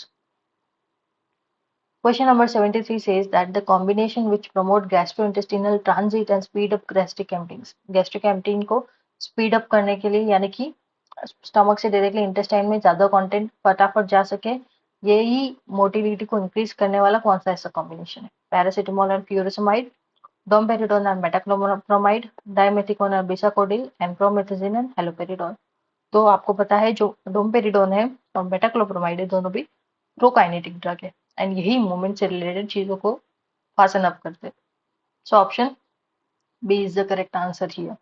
सो आप देख सकते हैं प्रोकाइनेटिक ड्रग्स में यहाँ पे ड्रग दिया गया है, डोमपेरिडोन हो गया, मेटाक्लोप्रामाइड हो गया, सीसाप्राइड हो गया, मोसाप्राइड हो गया, ये सारे केसेस है। This are the drug which promote the gastrointestinal transit and speed करता है gastric emptying by enhancing the propulsive movement. Propulsive मतलब आगे धकेलने वाली मूवमेंट को एनहांस करके ये जो गैस्ट्रिक एम्पटिंग है वो बढ़ा देता है, जिसकी वजह से क्या होता है, ये प्रोकाइनेटिक एक्शन दिखाता है। ठीक है, आप देख सकते हैं metoclopramide, domperidone, they blocks this and increase the tone of the lower esophageal sphincter, relaxes the pyrolic, यहाँ पे पायरोलिक स्फिंक्टर होता है उसको रिलैक्स करता है, जिसकी वजह से जो मूवमेंट है वो इंक्रीज हो जाती है। ठीक है, यहाँ से यहाँ तक की movement. Then question 74, antidote used in the atropine poisoning is, atropine poisoning में एंटीडोट कौन सा यूज करते हैं? अगेन ये सेकंड क्वेश्चन है आई थिंक जो एंटीडोट पे पूछा गया है, इसके पहले भी एक क्वेश्चन था जो कि पूछा गया था। सो पॉइजनिंग का एक वो चार्ट हो जाता तो आपके दो क्वेश्चन जो है इजीली राइट आ जाते थे। पेनिसिलामाइन, सोडियम इडिटेट, सोडियम थायोसल्फेट या फाइसोस्टिग्मिन। सो हमें पता है फाइसोस्टिग्मिन जो है करेक्ट आंसर है, जो कि एट्रोपिन पॉइजनिंग के लिए यूज किया जाता है। ठीक है, आप अगेन आप देख सकते हैं यही वही चार्ट है जो आपने देखा था।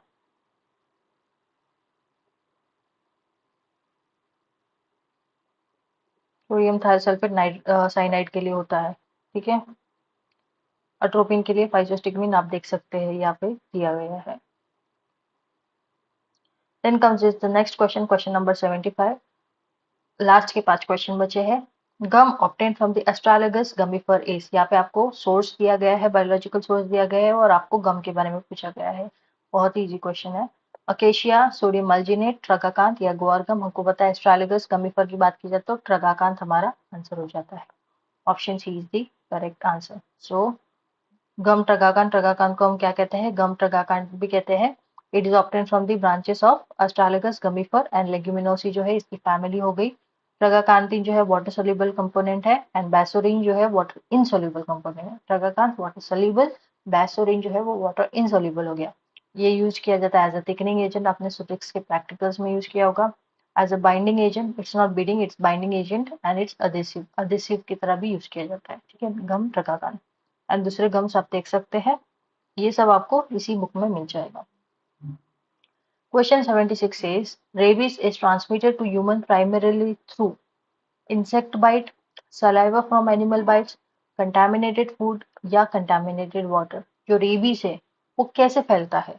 इंसेक्ट के बाइट करने से फैलता है, सलाइवा उनके इंसेक्ट के बाइट के सलाइवा की वजह से फैलता है, कंटामिनेटेड फूड खाने से होता है या कंटामिनेटेड वाटर पीने से होता है। तो जो एनिमल बाइट होने के बाद आपने देखा होगा मोस्टली जब डॉग बाइट करते हैं तब रेबीज होने के चांसेस होते हैं। सो जब डॉग बाइट के जो डॉग के सलाइवा में वो पर्टिकुलर वायरस होता है जिसके वजह से ये रेबीज हमको हो सकता है। So saliva from the animal bite जो है वो करेक्ट आंसर हो जाता है। So rabies spread to the people and animal via saliva, usually through bites, scratches, or direct contact with the mucosa. Example: eye, mouth, या open wounds. Once clinical symptom appears, rabies is virtually 100% fatal. 100% fatal का मतलब एक बार clinical symptom appear हो गया, rabies के 100% chances है कि उससे डेथ ही कॉज होगी। इसलिए हम रेबीज की वैक्सीन पहले से ही लेकर रखते हैं। ठीक है। Question number 77. The biomarker which rises rapidly is sent after the heart attack. ऐसा कौन सा बायोमार्कर है जिससे जैसे कि आप कभी सोचते होंगे कि हार्ट अटैक आया है, ये डॉक्टर को किस तरह से पता चलता होगा? कोई तो प्रोसेस होगी जिनको हार्ट अटैक आया है या व्हाट इट इज। सो कोई तो एक ऐसा मार्कर होगा। सो वही बायोमार्कर के बारे में आपको पूछा गया है कि ऐसा कौन सा है जो बायोमार्कर है जो बायोलॉजिकल मार्कर की तरह एक्ट करता है, जो हमको इंडिकेशन देता है कि जो पर्टिकुलर इंडिविजुअल है उसको हार्ट अटैक आया है। तो that is troponin, alanine transferase, sorry alanine transaminase, aspartate amino transferase या क्रेटिनिन काइनेज। कौन सा ऐसा बायोमार्कर है? So it is troponin. Troponin जो है वो आफ्टर हार्ट अटैक रिलीज होता है और वहीं पे रहता है। So cardiac troponin, it is highest known sensitivity. It has a highest known sensitivity. It enters into the bloodstream soon after a heart attack. जैसे ही हार्ट अटैक आ जाता है soon आपको ट्रोपोनिन का प्रेजेंस दिखाई देगा। It also stays in your bloodstream days after all the other biomarker go back to their normal level. Cardiac arrest के time या heart attack के टाइम जो अदर बायोमार्कर्स जो भी रिलीज होंगे वो भी एक बार वैनिश हो जाएंगे, लेकिन जो हमारा ट्रोपोनिन है वो लंबे समय तक रहता है। इसलिए ये ट्रोपोनिन एक बहुत सेंसिटिव मार्कर कंसिडर किया जाता है जो हमको एक्यूरेट इंडिकेशन देता है कि वेदर हार्ट अटैक आया है या व्हाट द थिंग इज। ठीक है। दो फॉर्म ऑफ ट्रोपोनिन होते हैं, that is troponin T and troponin I. I और टी ये दो फॉर्म होते हैं। ठीक है। क्वेश्चन नंबर 78 कह रहा है antiviral drug that can be use to treat Parkinson disease. ऐसा कौन सा एंटीवायरल ड्रग है जो पार्किंसन डिजीज को पार्किंसन डिजीज में यूज किया जाता है? एंटीवायरल है जो कि पार्किंसन में भी यूज हो रहा है। अगेन क्लासिफिकेशन बेस्ड क्वेश्चन, इसलिए क्लासिफिकेशन नहीं किया है तो कोई बात नहीं। ये वीडियो जो जो देख रहे हैं तुरंत ही ये जैसे ही अभी दो क्वेश्चन खत्म होंगे बंद कीजिए, थोड़ा ब्रेक लीजिए और जाके क्लासिफिकेशन पे टूट पड़िए और कर दीजिए एकदम 100% परफेक्ट। अमेंटिडिन, असिक्लोविर, ज़िरोवुडिन एंड हाइड्रॉक्सीयुरिडिन। अब देखो सारे ही एंटीवायरल दिए गए हैं, इसमें से एक जो है वो पार्किंसन में भी यूज किया जाता है, दैट इज अमेंटिडिन। अमेंटिडिन जो है हमारा करेक्ट आंसर होता है। आप देख सकते हैं क्लासिफिकेशन में अमेंटिडिन एंटी इन्फ्लुएंजा वायरस ड्रग जो है एंटीवायरल ड्रग में अमेंटिडिन, रिमांटिडिन, ओसेल्टामिविर, जानमिविर एंड पेरामिविर। और ये सिर्फ एंटीवायरल ड्रग का क्लासिफिकेशन है। ऐसा ही आपको पार्किंसन में आपको क्लासिफिकेशन मिल जाएगा, केडी त्रिपाठी में जाके देखिए, वहां पे भी दिया गया अमेंटिडिन का नाम होगा। So it is developed as an antiviral drug for the prophylaxis of influenza A2. It was serendipitously helpful in the Parkinsonism. Serendipitous मतलब अचानक मतलब मिस्टीरियसली मतलब एक्सीडेंटली, सेरेंडिपिटसली यानी कि एक्सीडेंटली ये भी पता चला कि ये तो पार्किंसन में भी हेल्पफुल है। ठीक है। एक तीर से दो निशान, एंटीवायरल भी हो गया और पार्किंसन में भी यूज हो जाता है। क्वेश्चन 79 कह रहा है which of the following test is used for the identification of tannin. Tannin के आइडेंटिफिकेशन में कौन सा टेस्ट यूज किया जाता है? Red colour obtained on treating with alcoholic solution of Sudan, pink और red colour with HCl and vanillin mixture, vanilla mixture, blue blue black color or brownish green tint produced with ferric chloride solution and green fluorescence is produced on heating with the Boris. So बता दूं आपको chemical test पूछा गया किसका? Tannin का। इसमें से कौन सा है आपको पता होना चाहिए। हम फेरिक क्लोराइड वाला टेस्ट जो है यूज करते हैं for finding out this. Option C becomes the correct answer. देख सकते हैं केमिकल टेस्ट ऑफ टैनिन जिसमें हम लोग गोल्ड बीटर स्किन टेस्ट करते हैं, मैचस्टिक टेस्ट जिसको कैटेचिन टेस्ट भी कहा जाता है, एंड फेरिक क्लोराइड टेस्ट। तो फेरिक क्लोराइड टेस्ट में हम लोग टेस्ट एक्सट्रैक्ट लेते हैं, FeCl3 का सोल्यूशन लेते हैं, उससे क्या प्रोड्यूस होता है? ब्लू कलर, जो कि हाइड्रोलाइजेबल टेलिन जो है वो ब्लू कलर प्रोड्यूस करता है। मैचस्टिक टेस्ट में देखा जाए तो मैचस्टिक को डिप करते हैं हम, ड्राई करते हैं, एंड उसमें कॉन्सेंट्रेटेड HCl डालते हैं एंड हीट करते हैं, तो आपको पर्क जो वुड पर्पल कलर का हो गया, तो हम कह सकते हैं उसमें फ्लोरोग्लूसिनॉल प्रेजेंट है। बुलपीटर स्किन टेस्ट जो है ऑक्स के सिन से निकालते हैं, डिप किया जाता है HCl में, रिंस किया जाता है, फिर सल्फेट डाला जाता है, एंड अगर ब्राउन या ब्लैक कलर का स्किन अक्वायर हो जाता है तो उसमें tannin present. Last question of the series and very widely asked question, हर एक most of the examination 90% examination में ये क्वेश्चन तो पक्का ही रहता है। आपको पूछा गया है which of the following parameters are commonly used in autoclave sterilization. Autoclave sterilization में कौन सा पैरामीटर यूज किया जाता है, कौन सी टेम्परेचर कंडीशन है और कितना टाइम ड्यूरेशन है। 121 डिग्री सेल्सियस 20 LB का जो pressure condition and 40 to 50 minutes. 240 degree Celsius 20 LB का pressure condition 30-40 minutes. 100 degree Celsius 15 LB का pressure condition and 5 to 10 minutes.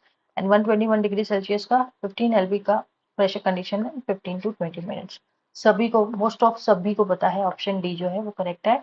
ये हमारा ऑटोक्लेव स्टरलाइजेशन मॉइस्चर स्टरलाइजेशन की very well unknown definition, very well known time duration है। तो आप देख सकते हैं ऑटोक्लेविंग किस बेसिस पे काम करता है, बाय कोएगुलेशन या डीनेचुरेशन करता है प्रोटीन का, इसी वजह से जो है किलिंग इफेक्ट प्रोड्यूस होता है। ये यूज किया जाता है glass ware, syringes, rubber, surgical dressing and injection के auto clean purpose sterilizing purpose के लिए। ये कहाँ पे यूज नहीं किया जाता, अनहाइड्रस मटेरियल में जिसमें वाटर कंटेंट नहीं है, उस मटेरियल में नहीं यूज किया जाता, जैसे कि powders, oil, fat and ointment में।